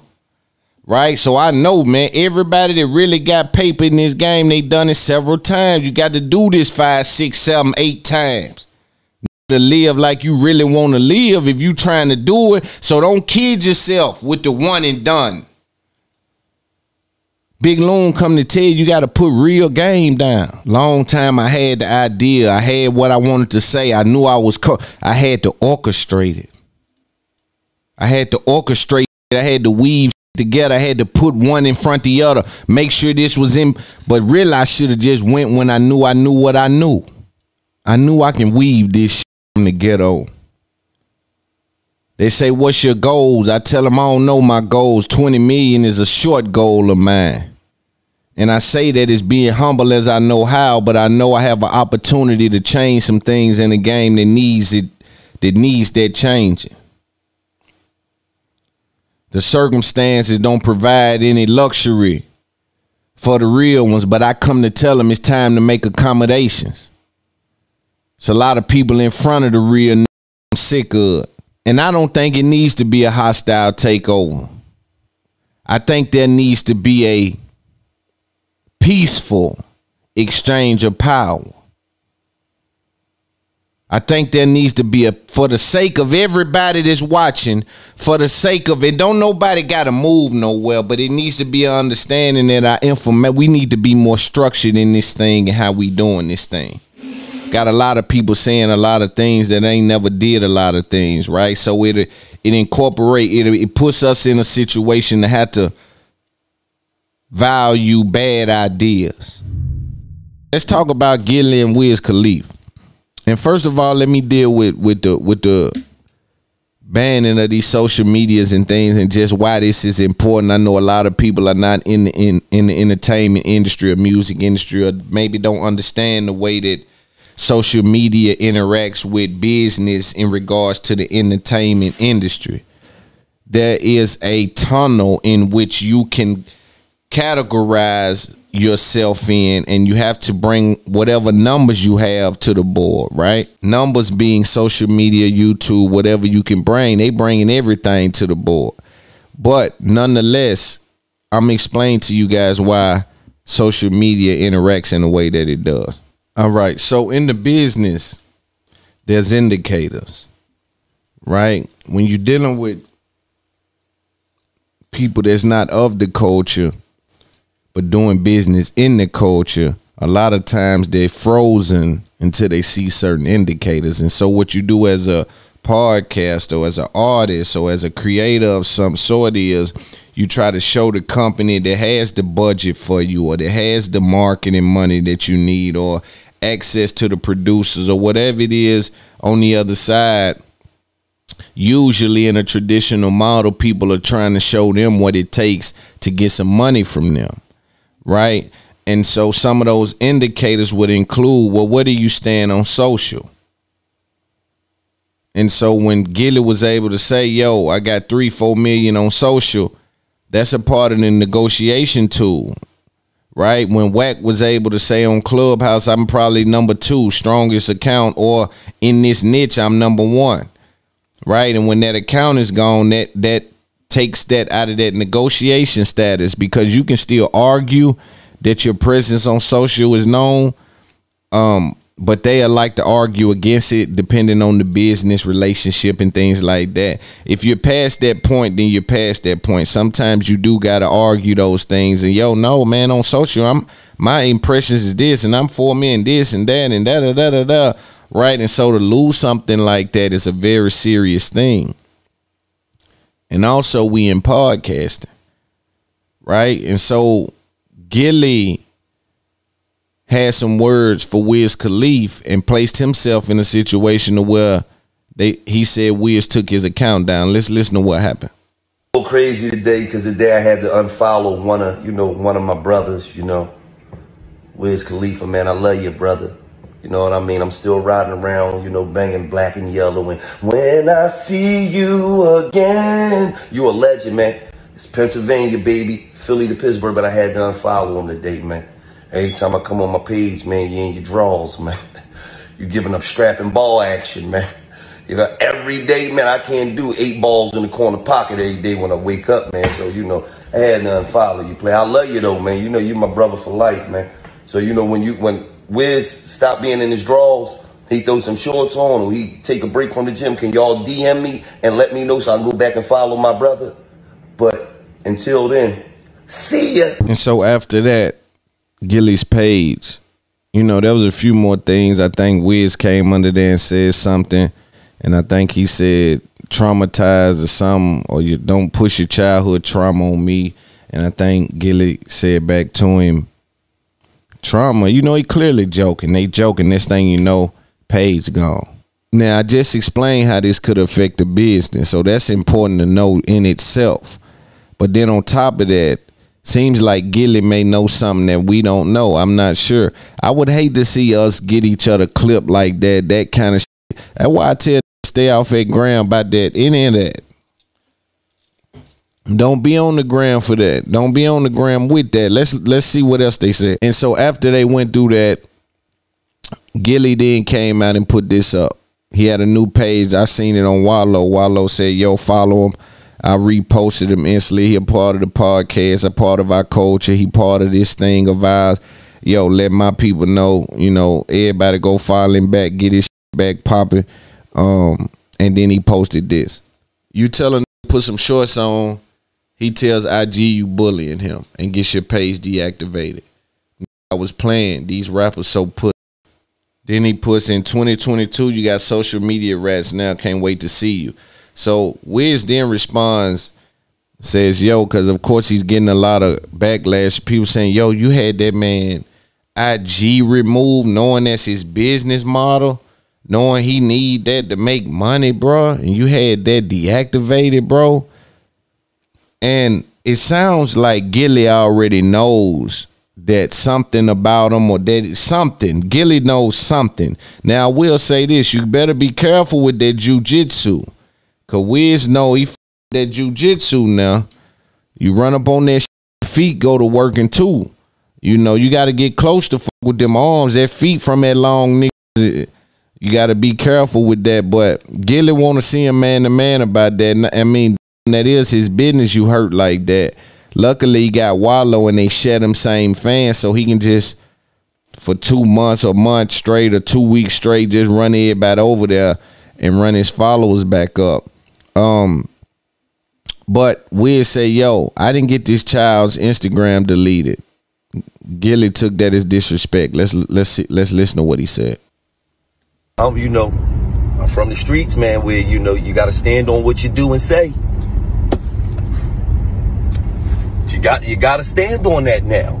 You put that energy out there, you got to stand on it. Another thing, y'all think I should post his manager text messages from last night apologizing for him? Okay, see, you didn't know they did that. You didn't know Will did that. You didn't know Will text me last night and apologize because he didn't know that you would do something like that.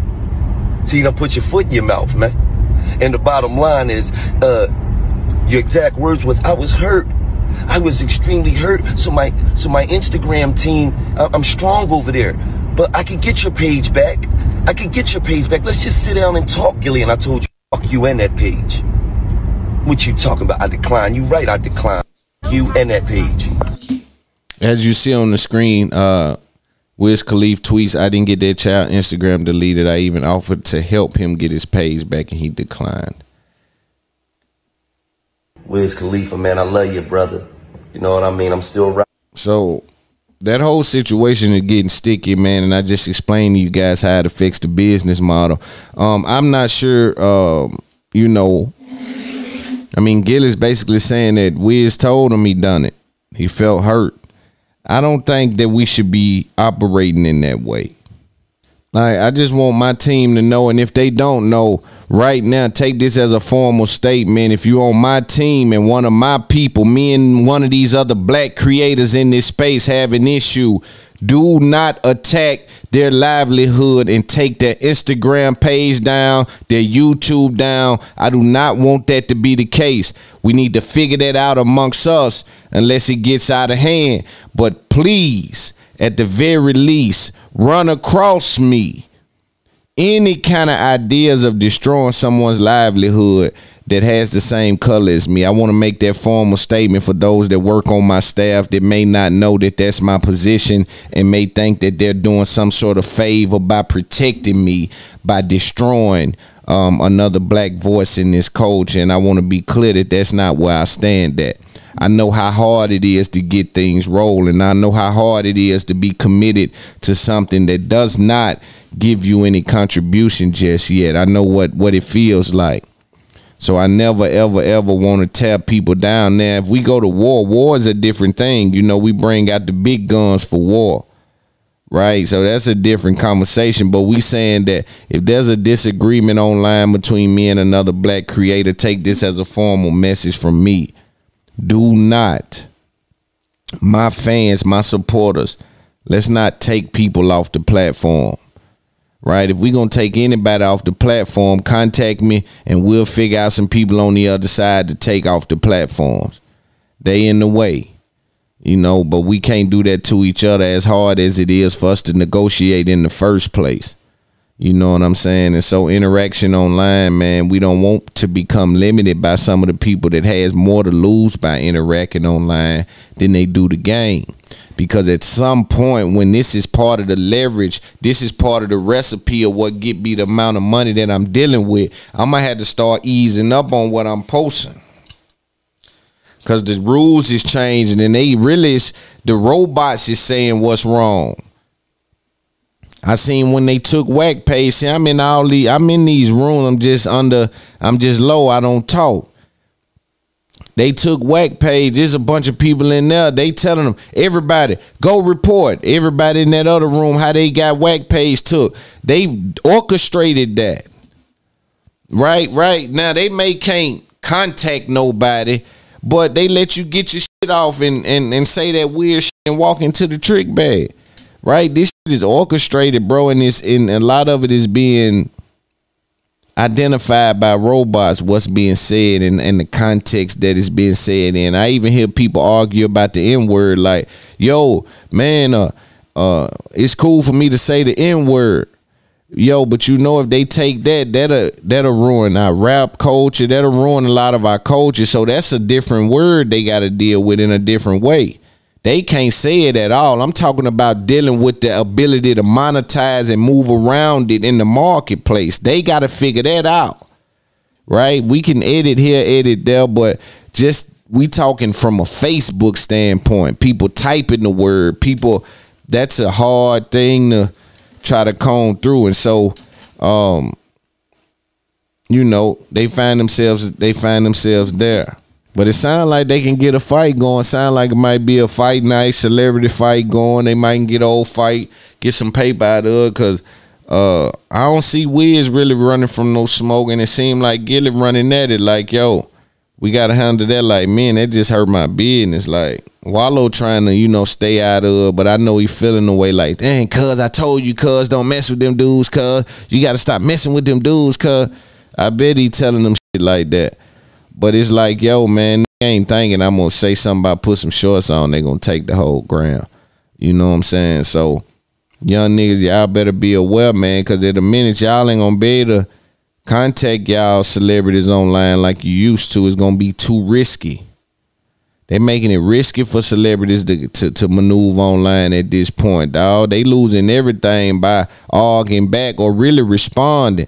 You know, certain little things, like they even got to consider metaphors when they think about what they banning, right? Because I remember one time that I had typed something that was a metaphor, literally, and they took it like it was a threat.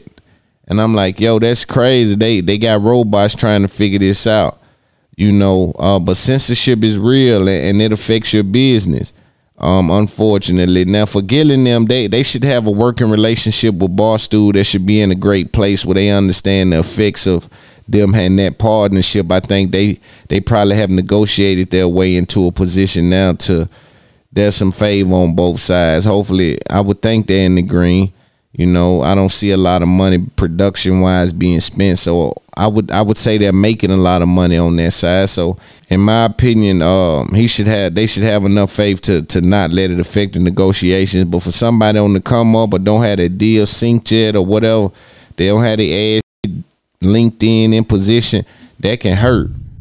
Okay, so what we're about to look at right now is T.I. T.I. did a comedy set up in New York, and it was said that he was booed, right? So, of course, when you booed, that's called bombing in comedy, and what that does is it spreads. A lot of people are waiting on T.I. to fail in regards to his comedy career. They're hoping he don't embrace what it takes to be a real comic, because as I explained to you guys a few weeks ago, to be a comic, there's a weird place that you got to operate in until you're successful. You don't got what you don't got, but you know it's coming. You go from making $10, $15 a show, things like that. We talking about in that real Hollywood comedy scene or up in New York, those real comedy scenes. We got one in Nashville over at Zane's, but those real comedy scenes, you go from making the $30 and $40 a night, and then all of a sudden when it works, it works. You're that same guy, but what you can take with you is everything you got on your journey. And your journey come in them hole-in-the-wall clubs. The journey comes from being able to do those jokes in that room that you... Listen, sometimes the room doesn't change, but the audience changes. You go and do that same room on a different night, and it's a totally different crowd. So then that same jokes that you had, you got to tailor to that crowd, and there's a tweak in it. But you got to understand comedy to understand those intricate details. And I think T.I. understands it. So he's embracing what it takes to be a comic. He's embracing what it takes so far as what I know and what I see. As I told Godfrey the other week, it was personal what he said to me. I didn't see what Godfrey said the other week as framed as a joke or framed as a comedy-based observation. Right? Like to say, yo, you're disrespecting comedy by coming on after me. I actually took it more because it was received a certain way. I keep telling people it's less about how you put it out there and it's more about how it's received. So it was received that Godfrey was saying, yo, I'm better than him. I don't go after him. Who he think he is, I don't go after him. And when you drill that down, you look at the business model. The business model is selling tickets, and also those fans had the opportunity to leave at any moment. That's 1 and 2. But dealing with this situation, he seems to embrace what it takes to be a comic, right? So what we're about to look at is his set. We're going to look at a little bit of the set. They said he started off and he was booed real bad. Let's look at what happened. I appreciate that. I don't know how many more motherfucking Jackson got to put on. Change more than Aretha Franklin. But I've learned so much in these 12 weeks, man. I've learned there's a lot of camaraderie in the world of comedy. I've learned there's a lot of growth, a lot to learn, but not a lot of money for a new comedian. You know what I'm saying? And I never knew, you know, it was, you know, tight like that. You dig? But I see now that what we need is a union. We need a union. Us comics, we need teamsters. We have demands. And as much support as people like Rip and other veterans have been giving me, man, you wouldn't believe it. You know, some comics are upset that I'm up here. They don't think that I'm up here. They don't think I should be here. They don't think I've earned the right. They don't think I paid my dues. What dues? And pay them to who? You don't even have a fucking union. I'm trying to help you out. It's a callback, ladies and gentlemen. He's figuring out comedy. And I'm gonna say this with a clear conscience and a pure heart. Fame sucks. Okay? Enjoy your anonymity as long as you can. Okay, yeah, what's your name, baby? Yeah. Okay, anonymity, that is the act of being anonymous, okay? Thank you so much for raising your hand. There's so many motherfuckers want to know what the word means. You're the only one to raise your hand. And I'm gonna tell you why I say that. Just imagine, I'm gonna give you. So, ladies and gentlemen, is listening. You listening to the crowd kind of go a different way. I really don't see where he lost him at.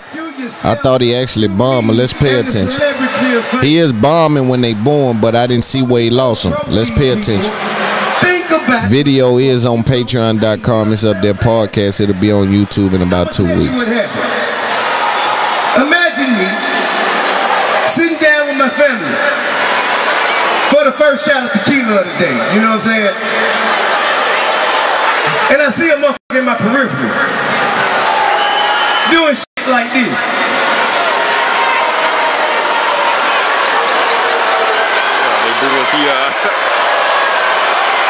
Is that you? Why, yes, nigga, I guess it is. And the motherfucker always want to take a picture and say shit like, I gotta take a picture. Ain't nobody gonna believe me. Well, you should stop lying so motherfucking much. That ain't my motherfucking fault.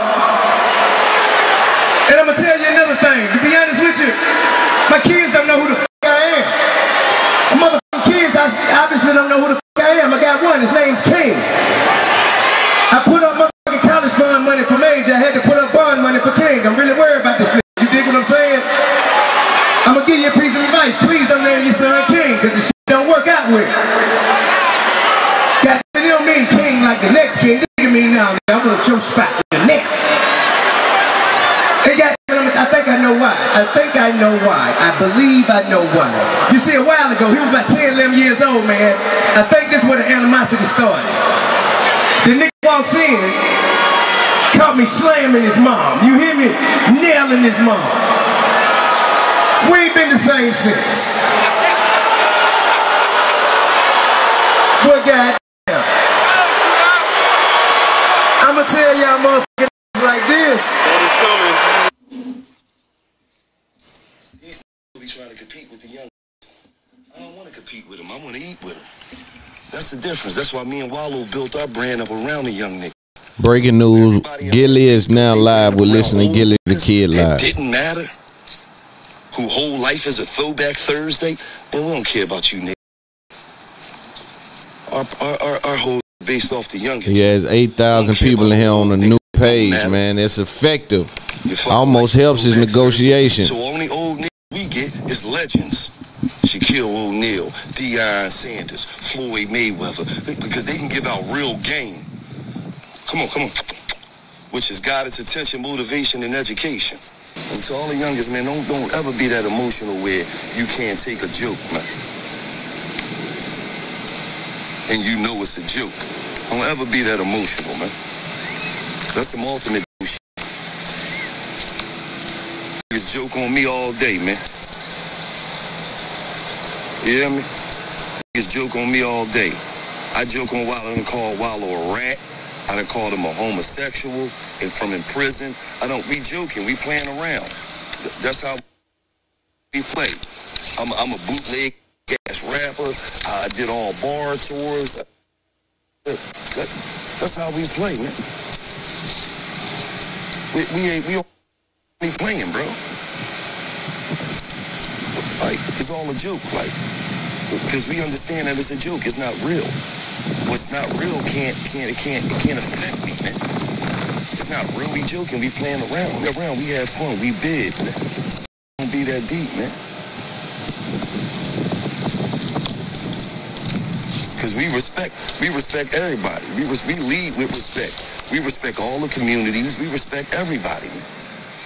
So if we lead with respect and we respect everybody, why wouldn't we be able to joke around? You know that's what we do. We joke around, we play around. So you listen to Gilly the Kid addressing Wiz Khalifa, addressing just what he thinks the situation is in regards to him losing his Instagram page. Again, this is just live as we are watching the T.I. thing. We're going to get back to that. We're just trying to see if Gilly's going to say anything and we can speak about anything that we want to talk about right now. Let me call somebody, man. Yo, what's up, dog? What's up, Gilly? What's poppin' with you? Gilly, we just want to know, the people, we really want to know, Gilly, why are you so upset Wiz they have no pants on? It don't, why it matter? Bro, I wasn't upset. Bro, I wasn't upset. I'm some real nigga, because we look up to you. I'm beyond it, you see what I'm saying? We look up to you. You could have just let that shit go, bro. Hold on, bro. What you mean why I was so upset? You didn't see me joking? No, I'm saying, I know you was joking. No, answer the question. Did you see me joking? First of all, who you talking to? Gilly, I ain't one of them. I ain't one of them, Gilly. Talking about why I'm so upset. You want to see with his piece bust out in front of you? No, I don't. Well, what I'm saying is, Gilly, I'm gonna just unfollow him. I'm not finna go on social media and do all that extra shit, though. I'm gonna just unfollow him. Wait, day 10, 11 posts. Let's break it up. What you say? Come on, man. You want to see a nigga come down your timeline with his piece out, his piece bust open, give I'm gonna unfollow that nigga. Oh, come on, I already unfollow Wiz. What, bro? But I looked at Wiz like my little bro. So yeah. I said, okay, I can play with you. I was playing. Yeah. What you talking about? Why I'm concerned about a nigga being in his drawers? What are you talking about, man? I'm saying, look, you look 2 days later, you still talking about this shit. I understand what's going on. It's 2 days later, you still talking about it. But you didn't see him just post some shit up? Nah, I ain't see all that. Oh, see, so you're running late. Do me a favor, cut that thick ass mustache down. You're too young to have that thick ass mustache looking like the Whispers, you nut ass nigga. What are you talking about? Get your nut ass off here, man. You don't even know what's going on and you on here commenting. Get your nut ass off here with your goofy ass. I'll be there with Gilly. You're a goofy. Shut up with your goofy ass. Shut up, boy. Mustache that thick and you a young. You can tell you a goofy. What's wrong with you? Nigga look like one of the Whispers. It's your goofy. Damn, I'm talking about why I'm concerned about a nigga in his drawers. Did I look like I was concerned or was I joking? Shut your goofy ass up, boy. Coming on here with that thick ass mustache and you 20-something. Looking like you're 40-something. When a nigga asks you your age, 2 ages. I'm 20-40, nigga. You're 20 and you look 40. You talking about? Don't even know what's going on.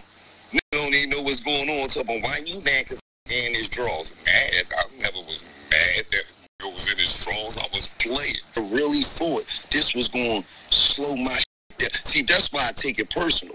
Because we got each other number. If you felt some type of way, you could have called me and I would have been like, bro, it was a joke. I didn't know you was going to feel this type of way. I'm going to take it down, bro. He could have came on the podcast. We already had him on the podcast. It got like 400,000 views in like 4 months. Nobody cares. It was one of our weakest podcasts we ever did. He got 30-something million followers, man. Nobody cares. It's over. Go get into real estate, man. It's over, man. Nobody cares, man. I'm here, man. I'm just telling the truth. You've been out for 4 or 5 months on the hottest joint ever, and you got 400,000 views, man. Nobody cares, man. And you're supposed to be a superstar. Nobody cares, man. It's our lowest viewed joint in ever. Like nobody cares. That Tyson one was crazy though. Right, because somebody cares about Tyson. Tyson one different. That's Mike. People care about Mike. I could be like Mike. Okay, so let's get back to the T.I. situation. That was just briefly Gilly going live talking about the Wiz thing, and you heard him say that he tried to hurt his business, as I explained. But let's get back to T.I. and what was going on as he was getting booed on stage. Let's see how he reacted and what happened. You got one more motherfucking album out of me. It's called Kill the King for motherfuckers like you. And I appreciate y'all because you make me the absolute best. New York has made me the motherfucking best, nigga. I appreciate you. Stages like this has made me the motherfucking best best I can be. Appreciate that. Now, another thing that my daughter does, can you believe my daughter know all her motherfucking mama shit, don't know none of mine? How the f my daughter know all her mama songs? They're my favorite motherfucking songs. She hear What You Know, it's like, who's that, daddy? I can't believe it. But the good thing about having sons so early, now they at a point in their life where they asking me for relationship advice. My son asked me shit like, Dad, how do I know if she's the one? Nigga, I don't motherfucking know. I tell you what you do. You treat her like a lady, be a gentleman, take her out, keep her hydrated. Wait until that absolute moment where she has to, you know, number one. And what you do is, you drive up to a nice fancy gas station and tell her this the gas station with heated seats in it. You let her get out, you go in that goddamn gas station. If she come back out that goddamn gas station and say them seats wasn't heated, that's not the mother one she sat on that gas station toilet seat. That is for the streets. I'm telling you I'm telling you now. Any respectable woman in this motherfucker know, you go to a public restroom, you cop that awkward motherfucking spot, and you got there pull your pants down, not past your knees, don't want to touch the pissy floor. If she don't do that, don't you bring that bitch home. Now, so for those of you listening, this is TIP on stage at doing comedy in New York City, which is a very, very hard spot to do comedy at. Hey, listen, man, you ain't been here. Gentrification just started about 8 years ago. You just got here. He's doing improv now. All my niggas, I'll take it from you, sir. I will not allow it. I will not allow it.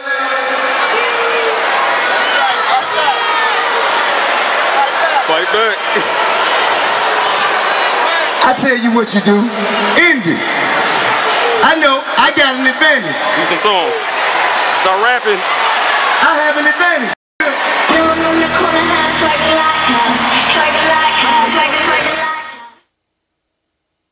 So then he goes into the music. So that's his way of getting around that. I wonder if comics gonna respect that. I wish that motherfucker would, you sorry, ungrateful motherfuckers, you. Okay, he didn't do the song. Motherfucking would. Hell is you talking about? You got the right motherfucking one, man.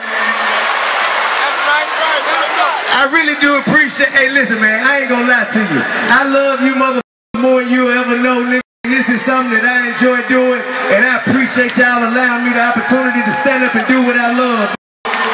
You hear what I'm saying?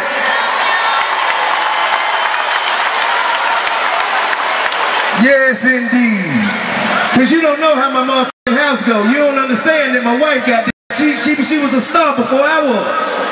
She constantly reminds me of this. He jumped back into his set. She said to me like, nigga, I was platinum in '94. What the fuck were you doing? Selling dope, dear. What the fuck you think I was doing? Man, I appreciate y'all, man. That's been my time, man. Tip Harris, you dig? Let's go. Bring them out. Bring them out. Bring them out. So that was him being booed, and you see how that was a great improv little act he did where he threw the thing on, where he threw the music on. I'm not sure how comics are gonna respond to that, but that's his ability. Got the ability to do that because he come from music. But I wonder, would comics say, no, you didn't fight your way out of that? And that's what they respect. When you in the dirt like any, you fight your way out. Like I like a podcast where the guests, where I can tell, oh shit, the guest is fumbling, but the host keeping it together. It's like, oh, he earning that money. They want to see that in comic because once you start getting the money, it's just easy. Not easy in regards to your craft changes. That's why you got to go through that hard training, is because what's required to keep it at the rate of travel, what's required to even keep it there is a certain work ethic that you got to have, because you will get there and like I said, you'll come right back. And I'll make this point again. I don't care where you go, you got to have staying power. When you become a millionaire, they always try to tell you to celebrate that. I'd rather celebrate how long I've stayed a millionaire. We got to have staying power. man, you can take me anywhere in the world, man. It can be the most beautiful view in the world. Once I get there, if I got to get there and immediately turn around and come back, that trip was no good to me. Right? So I got to be careful with the staying power of things. And so we got to make sure to identify how to stay successful, not how to get successful. It's Up There podcast. We talk about how to stay successful.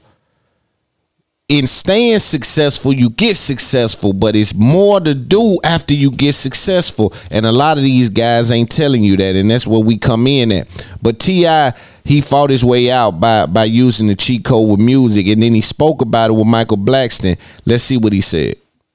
What came on, everybody got the whole energy change. Whole energy change. And then right when it was my turn to rap, I cut the song off, say, I wish I would for you ungrateful motherfucker. Ain't no way. Everybody stood on their feet, started clapping. I need to see a video of that. I need to see that. I mean, he don't believe him. Either way, bro. I love the shit, bro. Haters only show the bad part. They didn't even show that good part. I don't care what they show, bro. I don't give a f, because I ain't seeking nobody's validation. I'm not here for nobody else's approval. I don't give a f. That between me and the crowd. Once I left the arena, or the crowd left the arena, everybody else, y'all motherfuckers just, you know, I don't give a about that. Okay. Tomorrow night, we're on a No Cap tour. You coming down to perform. Is there anything you're trying to do different? Anything to, you know? Tons of shit to do different. What you gonna do different? I'm sorry, what you saying? I said there's tons of shit I'm gonna do. Okay. Tons. You gonna say that same joke? Or you not? You gonna let that joke go away? I think I may. I don't remember. To be honest with you, it depends. I think it's going to be something that it's a case-by-case basis.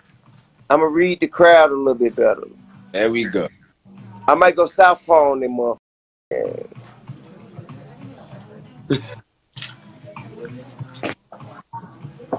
All right. Hey, bro, but the main thing about it all, bro. Yes, sir. I appreciate the opportunity to grow. I appreciate the opportunity to learn. I appreciate the opportunity to get better and evolve. I ain't really looking for nothing easy. All right. That's how you gotta. And the thing about New York, man, the thing about being booed is part of the comedy game. You know that. Eddie Murphy, Richard Pryor, Bill Cosby, myself, we all have been booed for different reasons. I know I got booed one time in my career. I didn't get booed because I wasn't funny. Only one? Once. Okay. Once I got booed. And I didn't get booed because I wasn't funny. I got booed because I was too vulgar. And I think it was a shorter college. And I think How big was the crowd? It was a pretty nice crowd. I forgot the name of the school was. It was every. You know what I'm saying? How big? Like probably 1,500. 1,500, dang, nah. Then we talking 15,000. You got booed, yeah. You got booed by like 10,000 tonight. That's big. Yeah. Yeah, it was up 15,000. However, everybody wasn't booing. The boos came from the right side. I seen them. They came from the right side. Came from the right side. Now, because I was looking at the middle. They came from the right side.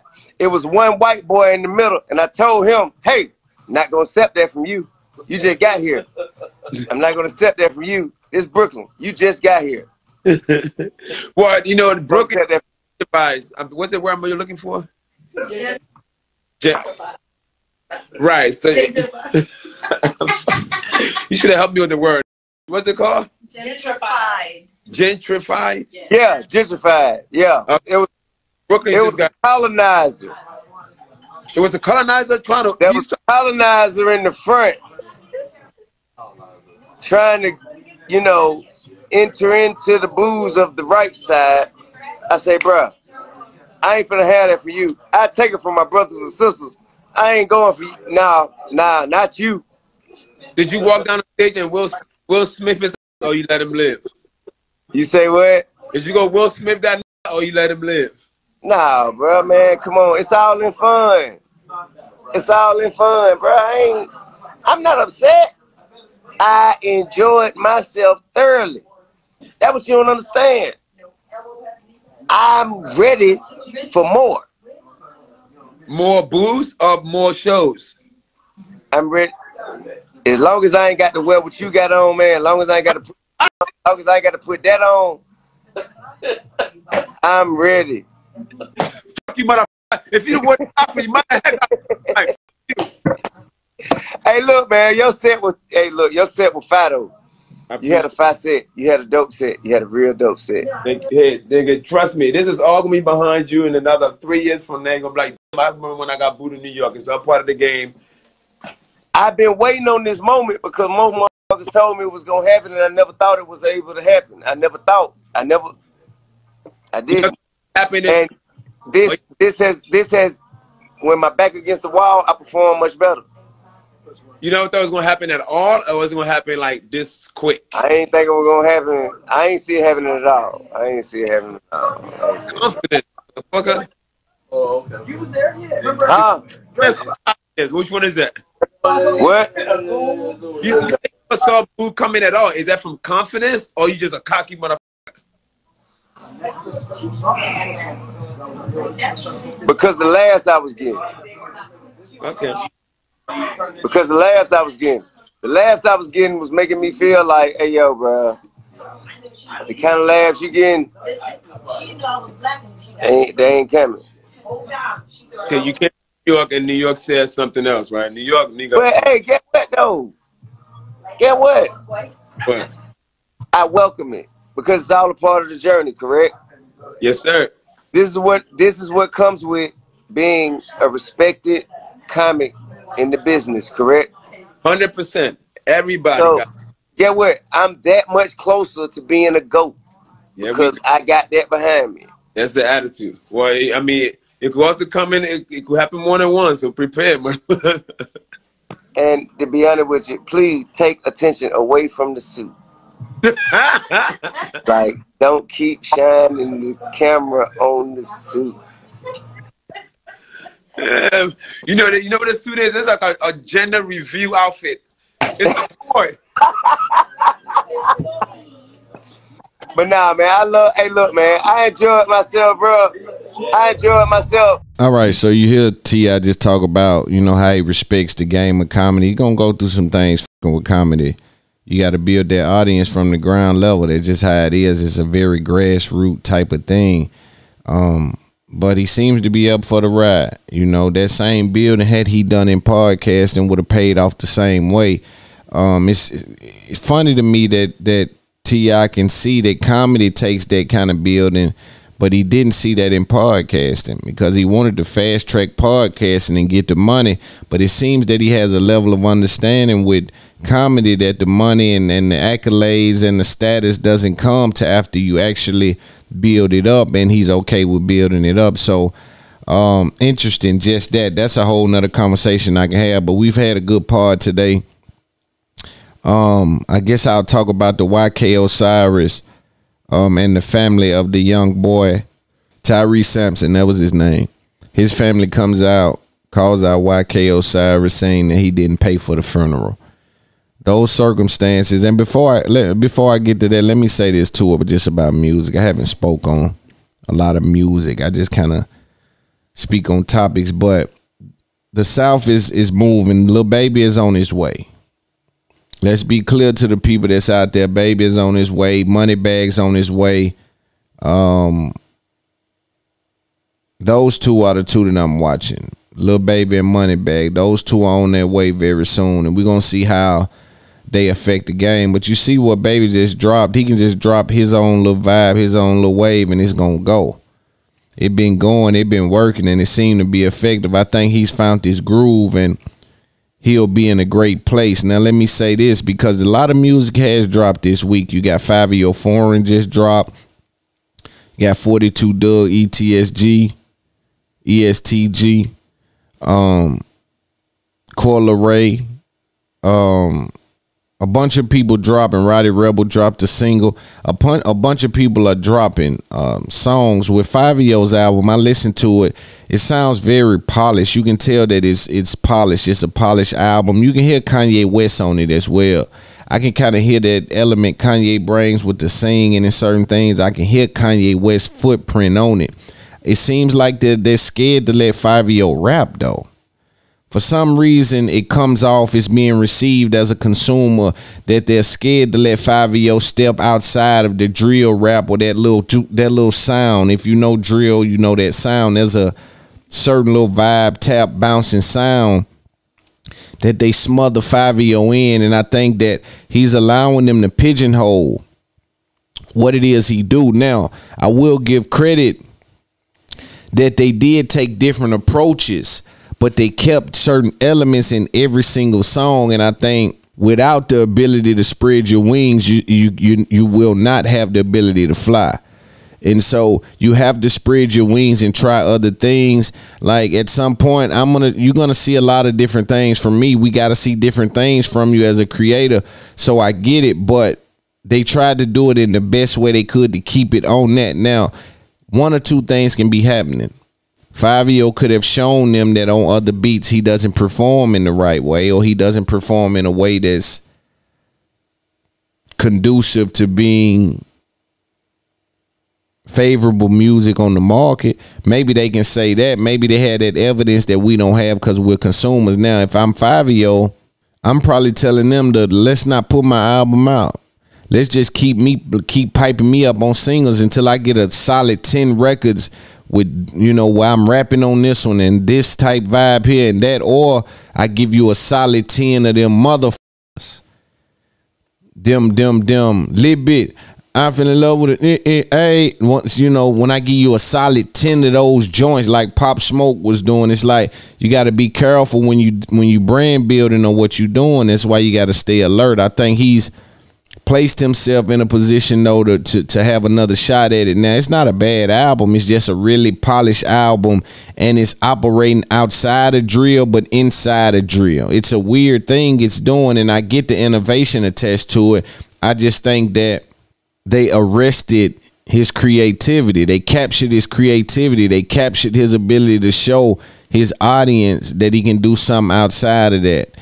You know, I know you want to make him the it guy for that genre of music, but I think in doing so, you still got to allow him the ability to operate outside of that just so they can appreciate what he's doing. It's a reason why when Drake come back to sing, and it's a whole list of people that, Lord, I can't wait to that Drake drop right there. That Drake right there, that's the Drake I like. You serve them sometime. You serve that people sometime. You serve, you know, and that's how you keep each one of those facets open and those people excited about what you got coming. But for Fivio, I think he'll end up doing a great job. He'll have a second shot at it, and hopefully they allow him to do so. Now, the YK Osiris family called him out. The Tyree Sampson is his name. Called him out for not paying the funeral when he tweeted that, yo, I'll take care of the funeral of the kid. Now, YK ended up showing that he paid it. And if you know anything about GoFundMe or some of those organizations, when it's a large sum that come through that organization, it takes a while because they want to clear the money. So YK showed where he sent $15K to take care of whatever he could take care of. I think they was looking for $35K or something like that. But for some reason, it didn't show up for the family, so YK did take care of it. People ask me how I feel about it. I think there's no way to feel about it. Either he did it or he didn't. Now, if he didn't do it, we can feel away. But he showed that he sent some paper. Case closed. There's no way to feel about it.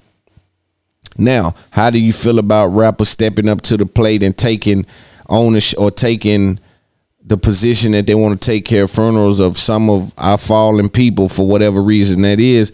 Yo, I champion that. I think that rappers being a resource is always a beautiful thing. If a rapper or a podcaster or a celebrity can make themselves a resource in some kind of way available to their community or to their people, I think that's a beautiful thing. But we got to be careful because we are only a resource if we remain resourceful.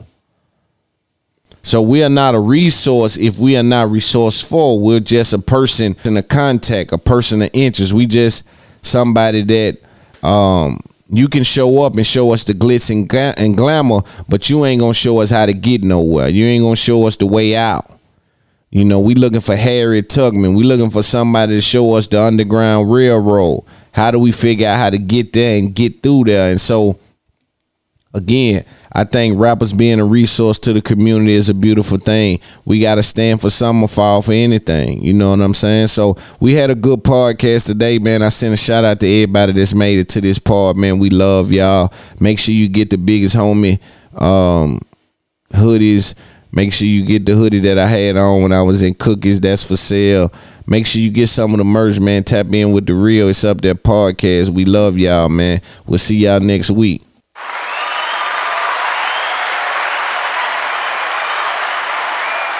It's a prime example of pushing P. With It's Up There podcast.